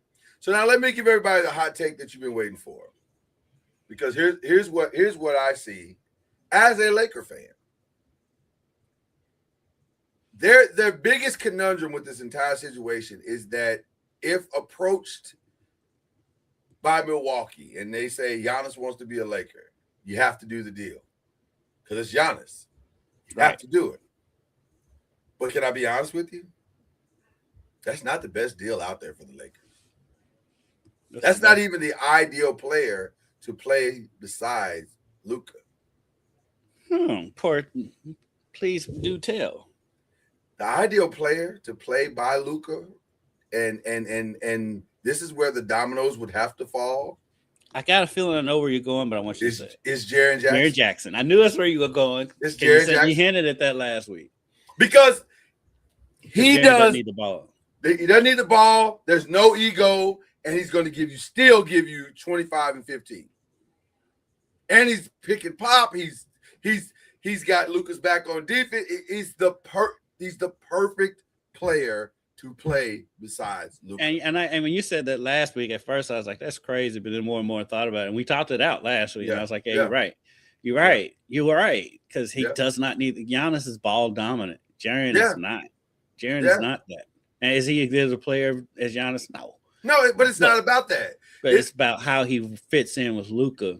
And how you can build around those two players. Because now it becomes way easier to build around those two players. Because now let's play NBA GMs. Okay.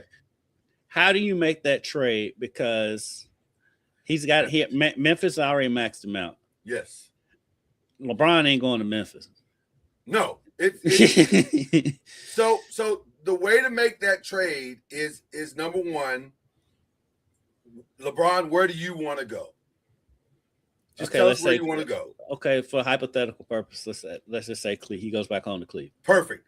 So he's gone. Now, Memphis, you get our number ones, you get Cleveland, a couple of number one. You get at least one number one from Cleveland. Maybe we have to throw another team in there. You're gonna have to throw another team because Cleveland's pick is gonna be too low. Right. So that's at least 3 to 4 number ones that you're gonna get plus some players. So, and well, you can take some of our expiring contracts and like Rui, like Austin. Austin's got to be in that deal. Wherever he goes, doesn't matter, but he's got to be in that deal. And so maybe connect. So now you've got shooters in Cleveland. You can start, and this is contingent also that they trade Ja Morant, which I although you said you don't believe he's going, I do believe he's going because I don't see how you walk it back. You've done so much damage to this kid. I don't see how you walk this back. So basically, you're saying Memphis is going to go into total rebuild mode and trade the two biggest stars they've had in the history of their franchise. Well, the rumor that's floating around the internets and also through NBA circles is that if Ja goes, Jaren's going to ask out. He doesn't want to. He doesn't want to stay. And if that is true, and I do believe that to be, I do believe that to be true. Yeah, I do believe that to be true.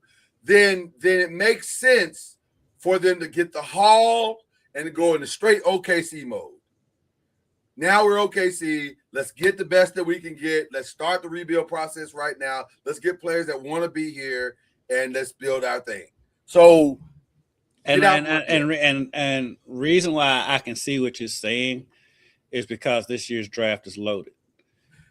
If you're ever going to start, well, that's why the Giannis thing is such a problem because this is the draft. This is the one where you can go 1 through probably 15 and get an impact player for your franchise.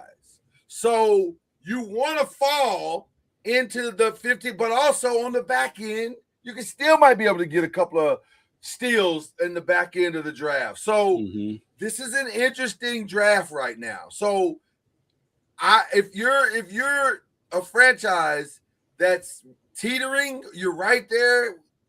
Maybe it can cross over to the other side, or you can go get a key piece. You want this Giannis thing to get wrapped up. It's mucking up the waters. And so the trade deadline is what, the week before the All-Star game? February 5th. February 5th. Yeah. And so we're what, 2 weeks away? Two, almost 3. It's gonna be as interesting of a trade deadline, and the draft is gonna be super interesting. Yes. Because there's gonna be so many moves made, so many moves attempted to be made. Because even if because I was thinking about Ja and Giannis. Even if Giannis, Ja, and Jaren all make it past the trade deadline with their respective teams. Yeah. There's no guarantee after draft day that they'll all be on their respective teams. I don't think they will be, but that also mucks up the waters because now I throw another interesting team in there too. Yeah. What do you do if you're the Heat? Well, that's where I was going. Because if Giannis makes it to the summer, now you have a whole nother set of problems. Because the Heat gotta finally make a decision. The Mavs gotta finally make a decision. The Lakers will be booty hole out because they're gonna lose Austin Reeves. You can't pay Austin Reeves $241 million. You cannot do it. So now you got a gaping hole next to Luka that you gotta fill. Now you got the money to go fill it, and maybe you think, let's stand pat. Maybe we can draw Giannis for nothing. Maybe you can, but maybe you can't. And if you don't, then what the heck do you do, right? So now you're going to start the clock on wasting Luka's years, right? Mm-hmm. So there's a weird thing going on because Bam, what is he going to do at some point? Giannis, what is he going to do at some point? Is Miami ever going to be willing to get rid of Hero? I'm going to be honest with you. I don't know why they're hanging on to him like this. Miami fans don't either. They love him, and Tyler's great, but Tyler's hurt all the time. He's a good player. He's not franchise. He's replaceable. But they think he is. They've held on to him throughout James Harden. They've held on to him. It was somebody else that they was like, no, they didn't. I want to say KD may have been one of those players that they didn't. because they didn't want to get rid of KD, Hero. I know Damian James Harden. Lillard. Yes, it may not have been KD, but definitely Lillard and James Harden are reasons they did not. They didn't pull the trigger on those deals, because they wanted to keep Hero. What do they do? Another two more sneaky franchises and all this too. Yeah, Indiana and Boston. So Indiana's they're gonna follow because Indiana's awful. They're gonna be in the lottery most likely, and Boston's gonna be close to. Boston might still scrap around and make it into the playoffs, but they're gonna have a higher draft pick than normal. No, Boston's doing good. Yeah, but Boston's doing good. The problem with Boston is they're paying a ton in like they are top heavy. Boston's number 2 in the Eastern Conference, but they're top heavy. They're top heavy, and I don't know if that's sustainable because it's not sustainable. You can't pay $300 million. Well, plus just for the season, Philly's coming. Philly is coming. And by the way, Philly's got some challenges financially. Like there's some teams that are going to have to dump salary. Like and Boston, I think is going to be. I just don't think. But like just this season, I keep hitting this thing. Yeah. This season, Philly's coming. I think New York will catch Boston. They're only a game and a half behind them. Toronto, I don't know, and then Cleveland should be playing better than they are. I don't know what Cleveland's doing. They almost blew that game last night against Charlotte. Right. So, but those 4 teams that are right behind Boston can all catch Boston. And so, yes, as good as Boston's been playing, that is 1,000% correct. And honestly, if I'm Boston management, I'm like, yay, we're winning, but damn it. Do you know who I agree? Do you know who Boston should be thinking about doing a trade with? This is going to sound crazy to you, but I don't know if I'm wrong. That Karl-Anthony Towns thing could be it for them. This Karl-Anthony Towns thing kind of came out of nowhere. Well, yes and no. I haven't heard that for Boston. I can't see the Knicks trading him to Boston, though. That's not going to happen. Well, but maybe because they got to get out from under that Jaylen Brown contract. As much as they love Jaylen, and Jaylen has been awesome with them. And personally, I would hitch my wagon to Jaylen. That's where I would hitch my wagon to.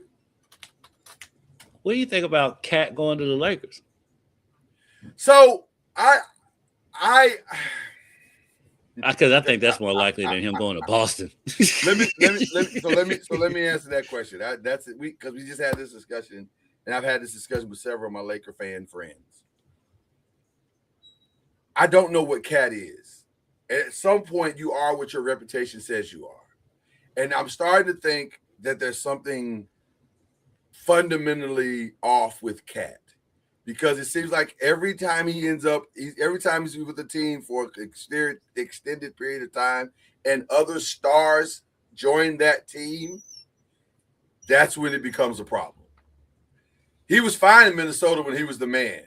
But once Anthony got there, or once Jimmy's there, now there's problems. Well, he was with Jimmy. Jimmy's been a problem everywhere he's been. Agreed. But I'm saying him and Jaylen ain't getting along. So is that true? I don't know. Is that true? Well, listen, if you believe what's being reported, there's some, as it's stated, internal conflicts, whatever that means, and he's not a fan of Mike Brown. So Mike Brown is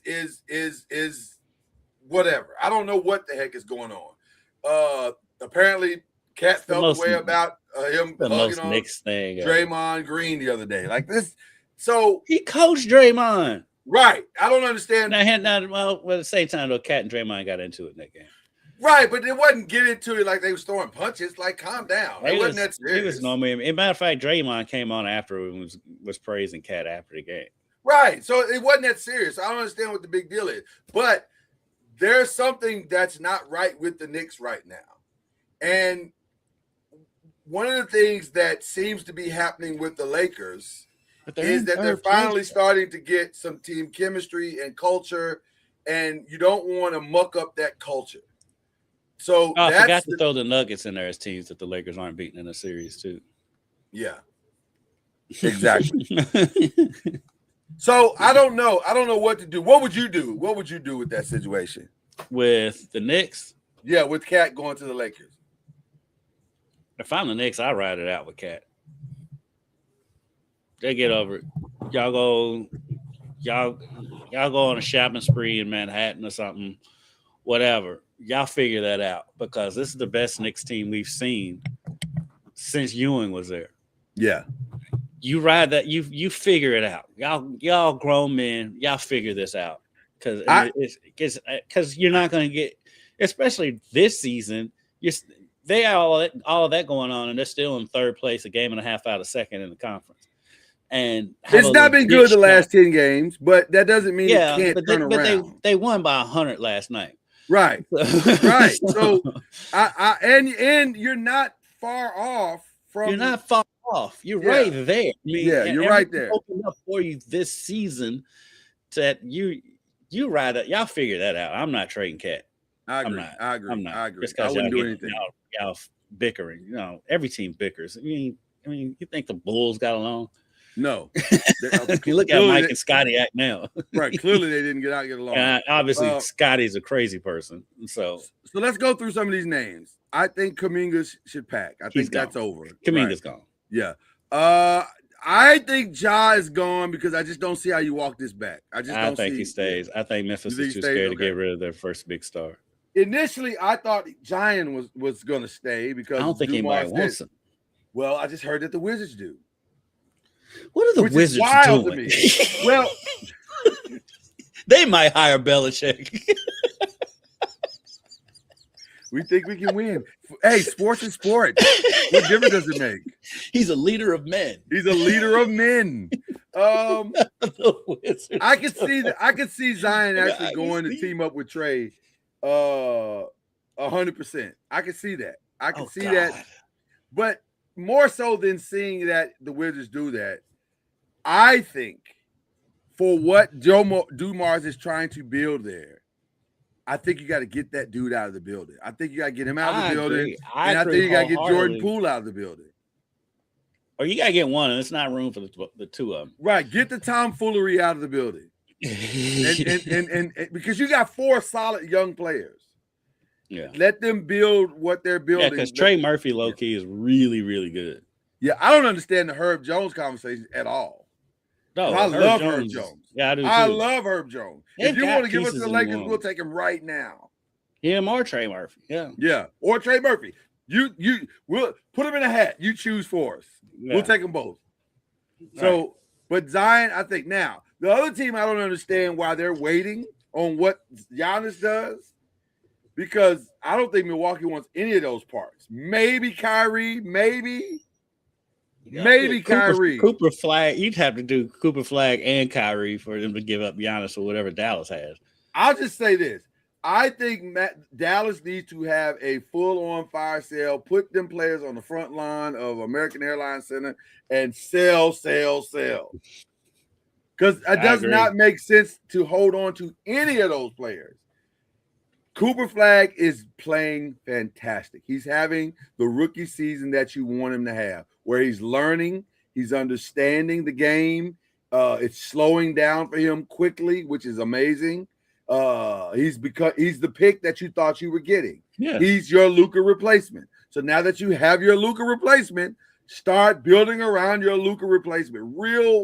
Real pieces around your Luka replacement. And by the way, if you go ahead and tank this year and get a top 5 pick, you could end up with either a great point guard in Mikael Brown, or you could end up with a great complementary player with the young man from North Carolina, or Nasty, or a myriad of other players that are playing great in college basketball right now. Mm-hmm. So it does not make sense to keep mucking around with any of this. God bless Kyrie. Thank you for your service, but you got to go. But you know what? You know what though? Yeah. It might be ideal. It's probably a good idea for them just to stand pat because you're gonna get a good draft pick. They're gonna finish they'll finish in the lottery. Where they're at? Where are they at right now? Yeah, but I don't want to keep paying the money. I don't want to keep paying the money. Dallas is gonna finish in the lottery. Yeah, they are, but I don't want to keep paying the money. Why I gotta keep paying AD? Well, this is what I'm saying. That's your piece to move up and get 2 picks in the draft. That's why you stand pat. You talk about it in the summer? Yes. I trade. Can I get those picks right now? Why are we waiting? Nobody's going to trade for AD right now. They might. AD's not playing the rest of the season. There's a sucker born every minute. It's true. The Wizards are there. The Wizards are trying to get Zion.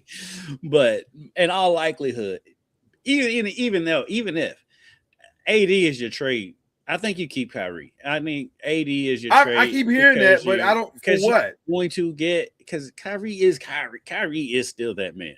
That's a hell of a backcourt with Kyrie and Cooper Flag. You're gonna get a solid rookie in the draft this year. I can't hear you. Kyrie is 33. I muted so I can get this in. Kyrie's 33. Okay. Coming off an ACL. He's also a smaller guard to where him coming back is going to be easier on him than it is on a bigger player. I love Kyrie. Let me be very clear about what I'm about to say. I love Kyrie. I think Kyrie is one of the most amazing guards in the history of NBA basketball. I don't know if I want to pay that much to a 33-year-old guard. And also, isn't he already under contract? You don't think he is. But what I would love to see Kyrie be able to do at 33, I love to see him go compete somewhere one last time. We're not going to compete for a title anytime soon. By the time we get ready to compete for a title, Kyrie might be 38. But if you're Kyrie, you leave that decision up to Kyrie. I know he loves Dallas. He loves Dallas. They love him. He's totally turned his reputation around in Dallas. You gotta love that. Love that. So I really do. And I think he grew up a lot in Dallas. He did. And so that's another reason why I'm like, they're not gonna let Kyrie. I don't think Kyrie's gonna ever leave Dallas, if I'm being honest with you. I'm talking about from a lifestyle perspective. I think he's staying. Oh yeah, he'll retire. Even if he plays with another team, he'll probably retire in Dallas. He'll retire in Dallas. Yeah. Stay in Dallas. Seems like a virtual lock now. Pack your bags, Michael Porter Jr. He's gonna end up on somebody's contender. He's gonna be on nowhere yet. Yeah. Maybe Golden. I know Golden State was talking about him before Jimmy Butler got hurt. Makes I don't sense. Know if they have. It makes sense. I don't know if they got now. Maybe they'll do a Jonathan Kuminga thing. They can finagle him out of there that way. But say hypothetically, say you had the choice if you're Golden State between DeMar DeRozan or Michael Porter Jr. Michael Porter Jr. 100%. Michael Porter Jr. I got more versatility with Michael Porter Jr. from an offensive side of the ball. I know I'm giving up a lot on defense because he's not the greatest. And the injury and the back. And then there's the back part. Yeah. But I like Michael Porter Jr. offensively to pick up the slack that what we lost from Jimmy Butler. You know, I can spread the floor with Michael Porter Jr. a little bit. He can be my low budget Klay Thompson. You know what I mean? So yeah. The only problem is my only concern with Michael Porter Jr. is his back. His health, yeah, absolutely, 100%. Now, some people are saying LaMelo Ball is going to be there. Some people are saying he won't. I say free LaMelo Ball. I was watching them last night.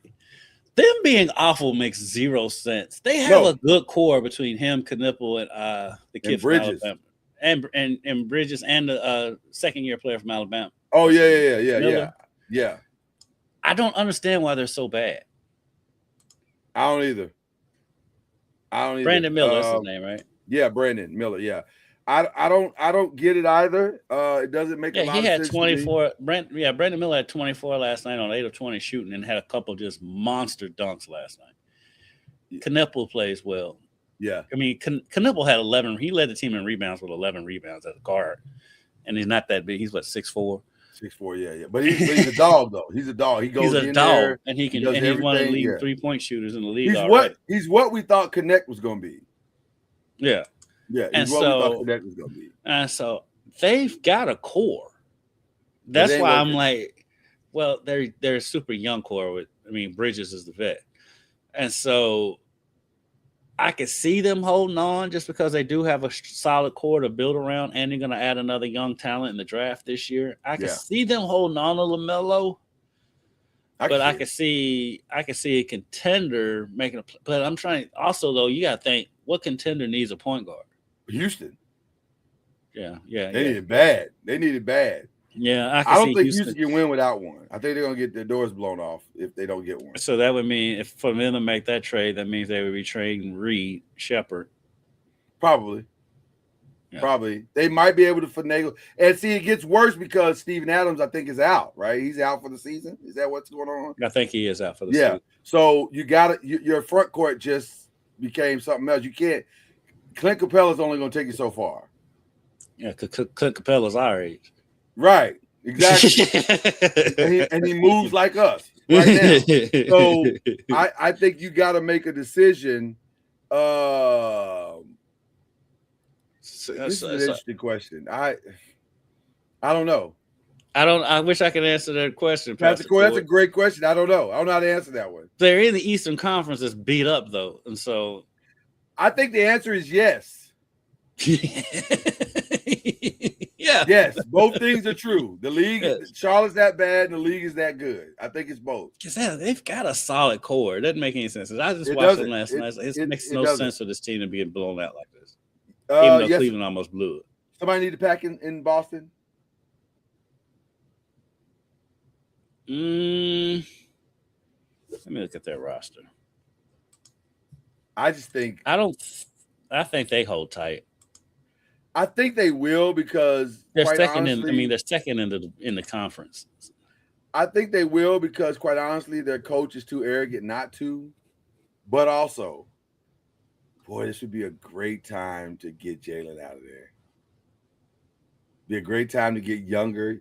At some point, Boston is going to have to, because here's the problem. He's only 29. I know. But right, which is why you're gonna have to get him out of there. That's the reason, because he's making $300 million now. He's 29, which means he could make another 200 or 300 million. Do you want to pay one guy $600 million in his career? Do you, if you go to State, do you make that play? It makes sense. It makes a ton of sense. It makes sense because here's the reality. I don't think Kuminga's work. And you got to make the contracts work, so you're gonna have to get a third team involved. You may have to get 3 or 4 teams involved. You got to get a ton of first rounds, and it's got to be first rounds. So here's the teams that are in play, to me, that make some of these other stuff work. Number one is Sacramento. Sacramento's having a fire sale right now. They don't even care who you ask for. Just ask for somebody. Sacramento stays in fire sale. Yeah, well, that's what they do. So they get good enough just so they can fire sale everything again. If you're Golden State, you get Sacramento on the phone and you say, "Help us, help you." You and Boston should have DeMar DeRozan, send DeMar DeRozan to Boston. Yes, Jaylen Brown to Golden State and Kuminga to Sacramento. And then both of y'all can get all these first round picks. Y'all can get all this other stuff. We can figure it out. But a 5-team deal is not out of the realm of possibility. But Golden State needs players. Golden State's got 3 options here. That's it. 3. Go all in on a Giannis deal or a Jaylen Brown deal. Go all in on a fire sale and sell everybody off and stop mucking around, including Steph, and stop mucking around with this. They'll never trade Steph. Well, but at this point, and by the way, if I'm Steph, might be time to have that conversation. Because if you're not going all in this summer, if you're not going all in right now, I can't keep staying here. I'm 37. I'm 37, about to be 38 in March. I can't keep staying here playing my heart out, putting up all-star numbers, first team all NBA numbers, and we're not going to get out of the play-in. I got 3 great years left, probably 4 maybe. Something's got to happen, and that something has to happen here or somewhere else. Same thing for Draymond. Draymond's probably like, man, I want to go do something, at least one last run. It'd be nice, and I can give somebody 20 minutes. I don't think anybody's gonna make that move for Draymond. Well, Steph, yeah, Draymond, no. With Draymond, it's a throw-in thing. Like you throw him into whatever the deal is for whatever. But you got to. if you're Golden State, you can't keep mucking around with this. First of all, let's just be very clear. Mike Dunleavy has done a fantastically awful job since taking over as the GM. Just as awful as you can get. The Jimmy Butler thing, I don't understand that even to this day. Like, what was the purpose of that? And now it's cost losing Jimmy Butler is going to cost you 2.5 years. Mm-hmm. So you got to decide right now what you're going to be. Are you going to be a rebuilding team? And this is Steve Kerr's last year, and let's move on from everybody at the end of the summer? Or do you go all in and just blow it all up? They're in the same purgatory as the Lakers, except they have worse roster construction than the Lakers do. Right. And so they don't have their core piece, which is why I say they should go in on the Giannis thing. You got to get your future. You don't have it. It's not on the roster. They would have to trade. They may be able to hang on to Draymond, maybe, but they would have to trade everything else to get Giannis, I would think. And why not? And why not? What are you holding on to these pieces for? Nostalgia. For what reason? Nostalgia. Yeah, listen, we got to move on. We got to grow up. This is a grown man business. But like the thing is too, Giannis ain't no spring chicken no more either. Giannis is 31. Well, I mean, you ain't getting that much younger. You're not. But here's the thing. I can buy myself a little more time. I can compete, and also you can build I can build around Giannis. I can build my future and go get another player to pair with Giannis faster than I can somebody to pair with a 38-year-old Steph Curry. Steph, Giannis, and Draymond. And others. I don't know if that wins a title, but it makes it interesting. It makes it interesting. I don't think that's the title winning. Yeah, I don't know if it's a title winning team, but I know it makes it interesting. It makes I don't know if I want to go there if I'm Giannis. I don't know. If you like Steph, maybe. Yeah, but I don't think he's going to win. Maybe. I don't know. It depends on what teams need to be doing is picking apart the Thunder, just taking stuff off of them. Just take stuff. Well, but the Thunder are so well constructed. I know. You got to start taking their pieces and hoping. The Thunder is going to be willing to sell off some of their pieces soon because they got all these draft picks. So they're going to start selling. Some of these pieces ain't going to be there forever. I agree. Let's talk about a couple of other pieces that are just on fringe, like Lauri Markkanen. There seems to be a growing Lauri Markkanen. What is Utah doing? I don't know. I'd have been and sold off Lauri Markkanen. Yeah, well, I don't understand how they haven't been able to build. Well, nobody wants to live in Utah. That's they can get free agents. No disrespect to Utah, but I mean it's the same boat. No, it's the reality. The same boat Memphis is in, same boat Milwaukee's in, Washington. You know, Washington should be. Washington doesn't make any sense. People want to live in Washington. Yeah, so I don't get why they can't build a franchise there. It never made sense. Franchise horrible management. Horrible management, yeah. Darius but Garland, I would take a lot. I mean, if I was a contender, I would really look into Lauri Markkanen. I've been wanting the Lakers to get Lauri Markkanen forever. Mm-hmm. I think he also is a perfect partner. Could be a perfect partner for Luka Doncic. Something like that could work very, very well. Because he is more of a number 2 than a number 1 option. He's very much a number 2. He reminds me of a mid-tier, a Camry, Toyota Camry, Kevin Love. He's more active though. He's more athletic than Kevin Love was though. Yeah, but Kevin was a monster on the boards. You remember Minnesota Kevin Love was insane. Yeah. Like oh my God, this guy's incredible. It was like when he went to Cleveland, you're like, oh, you're just okay. By the time he went to Cleveland, though, he had some wear and tear on that body too. A little bit. It's hard to carry a franchise. Yeah. Feels like they're done with Darius Garland. They're just trying to figure out what to do with him in Cleveland. Yeah. So call the Wizards. Yeah, call the Wizards. When in doubt, call the Washington. Same thing for Jeremy Grant. Jeremy Grant could be a substantive piece for somebody. He always is. Yeah. He just bounces around. He's played every role there is in the league. Number 1 option to number 5. He's done it all. Yeah. And then finally, Nikola Vucevic in Chicago. Chicago had that 2 weeks where they were like, oh, man, they might be all right. Hey, they started out the season on fire. It was like, nah. Then they went back to being Chicago. Yeah, it came back down real fast. Now they're technically in the 9th spot, so they're in the play-in technically. Man, Milwaukee. Purgatory. What is Milwaukee doing? Okay, so that's it as far as the NBA. I don't know what's going to happen. It feels like something and nothing could both happen all at the same time. Right. Like I said, everything is just hanging on Giannis. Giannis has control of the whole league right now. Wow, isn't it crazy? One guy. That's wild. One guy has a.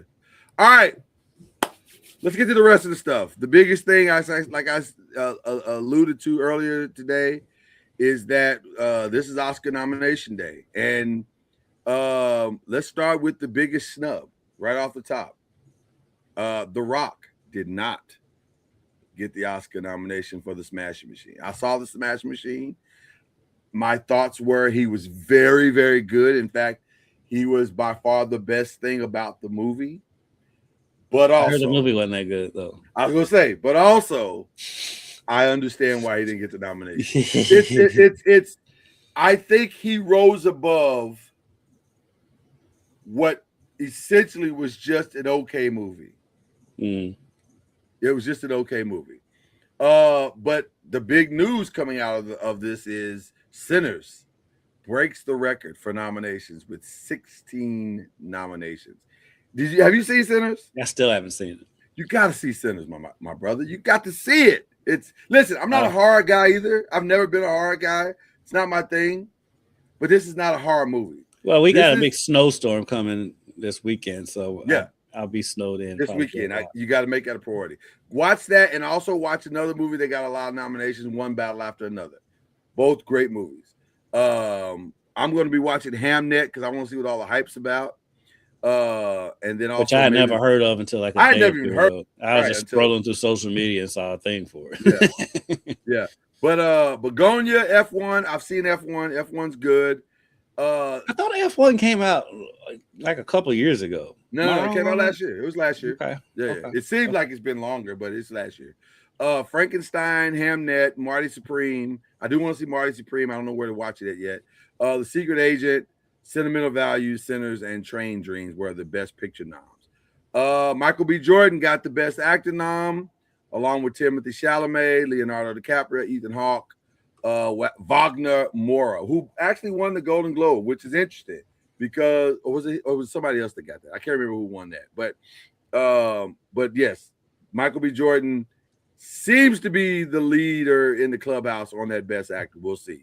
Best actress, Jessie Buckley, Hamnet. There's a movie called If I Had Legs, I'd Kick You. Rose Byrne. I saw that the other day. I just saw the title and cracked up. I didn't know that's a great title. Yeah, I don't know if it's a good movie, but it's a great title. I think they made fun of that title on Levitar one day too. Yeah. Best supporting actor. Shout out to the great Delroy Lindo, who got the nod for best supporting actor in Sinners. Love me some Delroy Lindo. Have always loved Delroy Lindo. Yes. One of all the the way underrated. back to Crooklyn and before. One of the more underrated actors. One of the more underrated dudes. Yeah, he's amazing. And the best supporting actress, shout out to Wunmi Mosaku from Sinners and Tiana Taylor, who many think could sneak in and get that one. We went on One Battle After Another. Yeah, we went on about her last week. Her rise to stardom has been amazing to watch. Amazing. Ryan Coogler and Paul Thomas Anderson and Chloe Zhao from Hamnet are basically battling out for Best Director. I think they've already decided Best Original Screenplay. That's probably going to be Sinners. Although Marty Supreme's Sentimental Value wasn't just an accident, Blue Mountain Boone, all the other nominations. It feels like the way they're going to justify not giving Sinners Best Picture is by giving Ryan Coogler an Oscar for Best Original Screenplay. That feels like that's how it's going to play out, but we'll see. Adapted screenplay feels like that's One Battle After Another. Paul Thomas Anderson has been killing it for that, and it feels like he's going to get that. Other nominations that are of interest, probably, like I said, F1 is going to probably get best editing. F1 is a visually phenomenal movie. It really looks amazing. The acting is good. It's not the greatest thing I've ever seen, but it's good. I'm curious about the best original song because Golden, the K-pop Demon Hunter song, is massive and it's everywhere. But for me, I Lied to You, Sinners is amazing. And if you watch that scene in the movie, it's one of the greatest cinematic scenes you've ever seen in the history of film. It's incredible. And that's not even hyperbole. It's that good. So yeah, a lot of great, interesting battles, if you will. Sinners, though, is the heavily favored film coming in with 16 nominations. And so I'm curious to see what happens. And then Pastor Corey said, what happens if Sinners get 16 snubs? I don't think they're going to color purple them. Yeah, I don't think they're going to color purple them. I don't. The last time it happened, these days and times. Yeah, it's hard to justify doing that now. So I don't think that's going to happen. But we live in Trump's America, so let's see how it's worked out. So that's the news of the other stuff that I have. Is there anything? Oh, there's this thing called the championship. Championship weekend going on. So who you got, Kendrick Haskins? I think I got Rams. You know what? Going Rams, okay. I think the Broncos are going to pull the upset. Really? So, Dr. O says, I want to say somebody said he said Rams, Broncos. I think the Broncos are going to pull the upset with Jarrett Stidham. So I think their defense is good enough to pull it off at home. I think they're good enough to pull it off. No, trust me.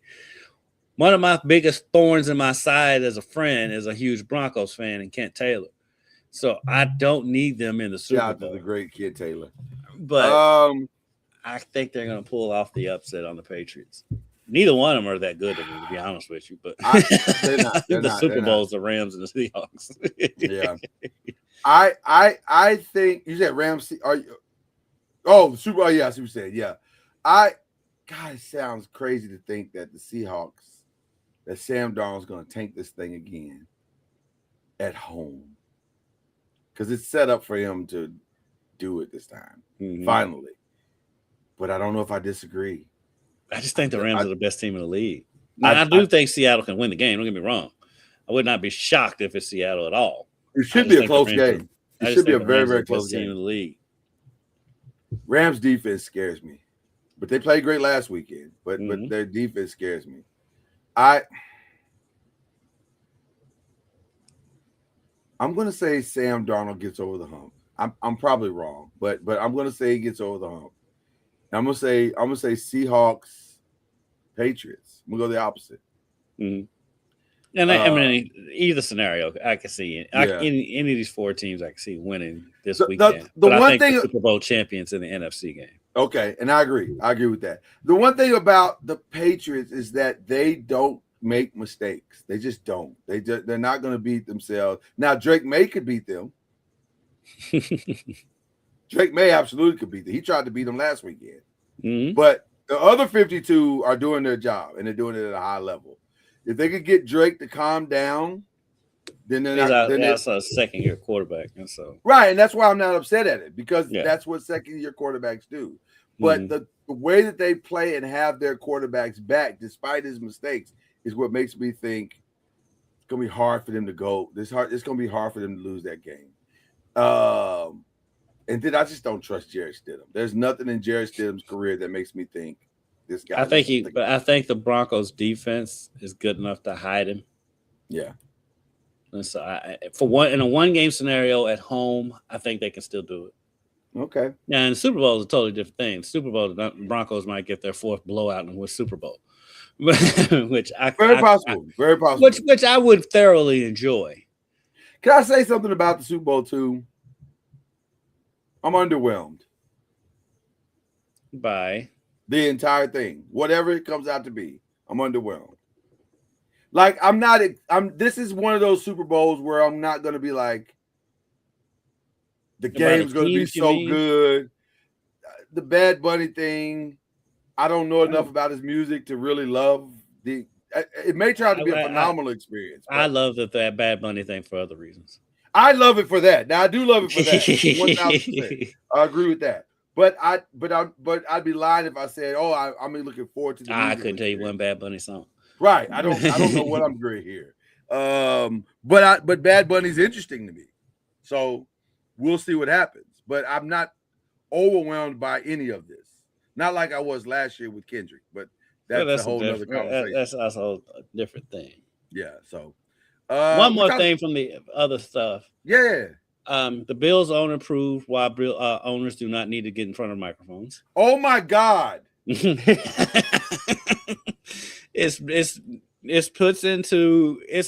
real life. We're able to see what Dominic Foxworth said when first time he sat across from NFL owners, he realized they're not smarter than him. They're not. No. Let me say this. Rich and successful does not equate intelligence. Prior to this interview, I used to think your owner was the most egregious owner I'd ever heard. But the Bills owner was like, hold this margarita. I'm starting to think that all the owners are like Jerry Jones. Just Jerry Jones likes the camera. He was so bad. Like beyond. And Scotty was bad too, but he was funny. Scotty was funny. Right. He was hilarious. I was like, I can tolerate this Bills owner. Oh my God.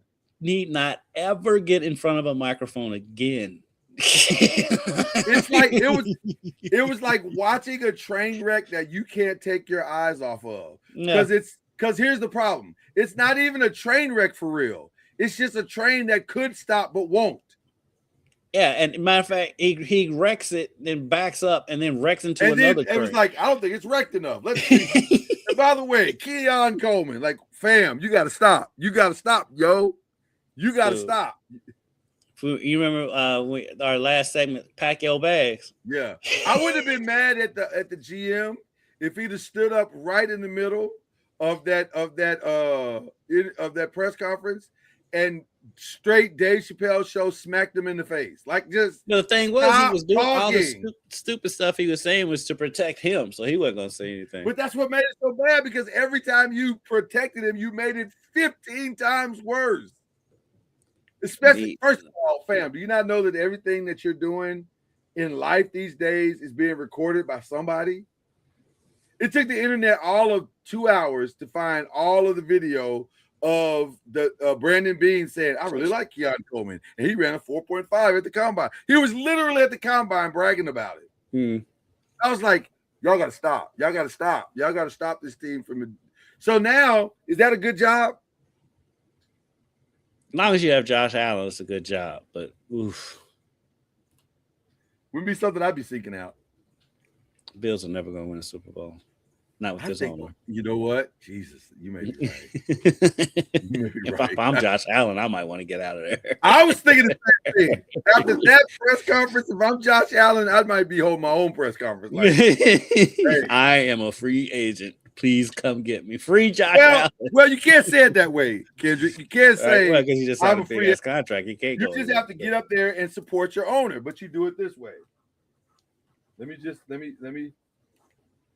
You get up there and you say, listen, my owner, I know he didn't say it exactly the way that most owners would and should say it, but he said it in a way that I respect, and I appreciate him for standing up for me the way that he did and for standing up for our team. So I'm not going to throw him under the bus. I'm not going to try. I'm just going to continue to do my job, put my head down, and that's how he's got to do it. He's got to be like, you ain't got to say it, but you got to say it. Like, you got to send out somehow through your agent or whoever you can talk to. Signals. Yeah. Oh, my God. It was so bad. My God. This dude threw the coaches under the bus. He said he made the decision to fire the coach after the Broncos game that they barely lost in overtime on the road. After looking into the eyes of his players. Fam, shut up. What are you talking about? And then my God, it was so bad. They asked the Pastor Core, they asked the GM about just the receiver situation in general, nothing about Keon Coleman. And the owner takes the mic, says, I'm going to take this one, and completely throws Keon Coleman and the coaches under the bus. And the GM, because he said the GM didn't want him. Yeah. And there's video evidence of the GM saying, we want kids. Matter of fact, the second one was worse because the second one was done by the Bills organization. They literally had him in a room sitting there saying the night before the draft, I thought to myself, it's Keon Coleman and nobody else. Fam, what are y'all doing? Like, it was bad. Dominique Foxworth was right. Dominique Foxworth was right. These owners are not smart. They're not smarter. They are not smarter. So, wow, it was bad. Okay, we covered Drewski last week, right? That's over. Okay. Then I don't know what else to cover. I think we've covered pretty much everything. Yeah, I think we are totally on top of it as a dual podcast unit. So there you go. So let's do these shout outs. Who we shouting out? Well, my shout out's the obvious one, IU football. Oh man. I want to shout out you to that same degree because you are clearly local team good luck charm. You tend to show up at these things and the team does phenomenal. They have like legendary games. I've watched Kentucky lose in the Final Four twice. They lost to UConn. They lost to UConn twice. Right. They lost to UConn twice. They lost them in the championship. Actually, I saw them lose 3 times in the Final Four. Wisconsin and UConn twice. Yeah, but you were there when they won the one time they did win. And I was there for Louisville's title. Yeah, and then you were there for Indiana. Yep. So you've gotten the trifecta in your career. You've gotten the trifecta. I've gotten the UK, U of L, and IU championship in my career. Never in a million years, I think one of those trifectas would be football for any of the Indiana one. Nobody saw that coming. Nobody saw that coming. By the way, if you're Louisville, you got to feel like we got to stop letting these things slip through our fingers. We have to stop letting these things slip. They've already and then like 2 of the biggest recruits out of Louisville have already committed to IU. Who committed IU? Jahad Brown, receiver out of Cal, and Garyon Trainer. Garyon, it's not his last name. It's not Trainer. He's from the city of Louisville. Yeah, from the city of Louisville. Wow. IU is still in recruits from Louisville now. That's crazy. We live in a different world. And Jahad is he'll be a senior next year. Jahad is everything. He's the real deal. He's the real deal. Yeah. But yeah, shout out to Louisville, who, by the way, is the last. They were the last. Weren't they the last to beat Miami and the last to beat Indiana? Notre Dame's the last to beat Indiana. Notre Dame's the last to beat Indiana. Okay, but Louisville's one of the teams. But Louisville, the last time Louisville played both of these teams, they beat them. They beat them. It's crazy. So of course, Louisville played Indiana before Signetti was there. Did they? Yeah. Okay. Well, listen, it's which, by the way, I don't know if that's even possible now. So, what did it say? Don't come to the U of L versus Georgia Tech game. I'll be there, and I need Tech to win. You don't have to worry about that. We rarely travel. Are you talking about basketball? Because if that's basketball, yeah, we're football. Not U of L plays at Georgia Tech next year. Oh no, we'll be there. We may be there for that one, Pastor Court, just to mess with you. for no other reason but to mess with the official pastor. That's what I say. I won't be at the U of L Georgia Tech basketball game this year, but I guarantee a lot of black folks from Louisville will be. Absolutely, and it has nothing. DePaul.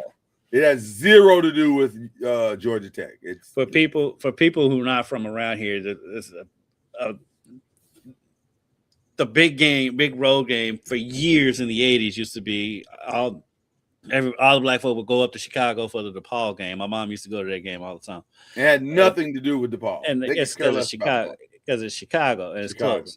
Exactly. And now Georgia Tech has replaced DePaul as that game. That it's a big West End contingent to get buses, and they go to that game. Shout out to Harold's Chicken, by the way. Yeah. So that's a great shout out, my brother. It's a great shout out. So definitely want to shout out to my Ryan Coogler and the crew for that's an incredible feat that they just pulled off. 16 nominations is crazy.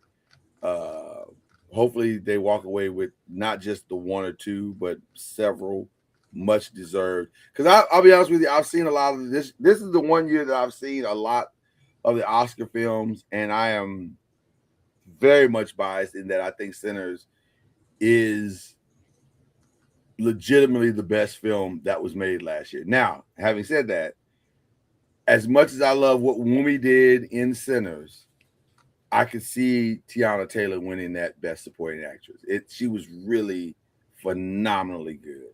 But I wouldn't be mad if Wumi won. I just think that's going to be interesting to see how that plays out. U of L does not play at Georgia Tech in basketball this year, so the West End road trip will not happen. Oh, dang. I don't know if there's one. I'm trying to look at it real quick because they play Georgia Tech at home, but they don't play them there. Yeah. So, yeah, that'd be that. All right. So that was my shout outs to that, and then also what was it? It was something else. Oh, of course, my Giants. Shout out to your Giants. Shout out to my Giants. We finally got a grown man in the room. Hopefully that will make all the difference in the world. I think it will. I think it's going to be an interesting summer. Yeah, interesting draft and summer. Because we'll finally have a plan, an actual plan that we go into the summer and off season with. This is going to be great. I'm excited. I'm very, very excited. All right. Let's wrap this up. Let's wrap it up. We're done. There's only one thing left to do once you give the shout outs, and that is if I had done this right. I hit the wrong button. You usually hit that right on cue. Too. I know. This time I didn't do it. Give me the little thing you just did there. Cue the whistle.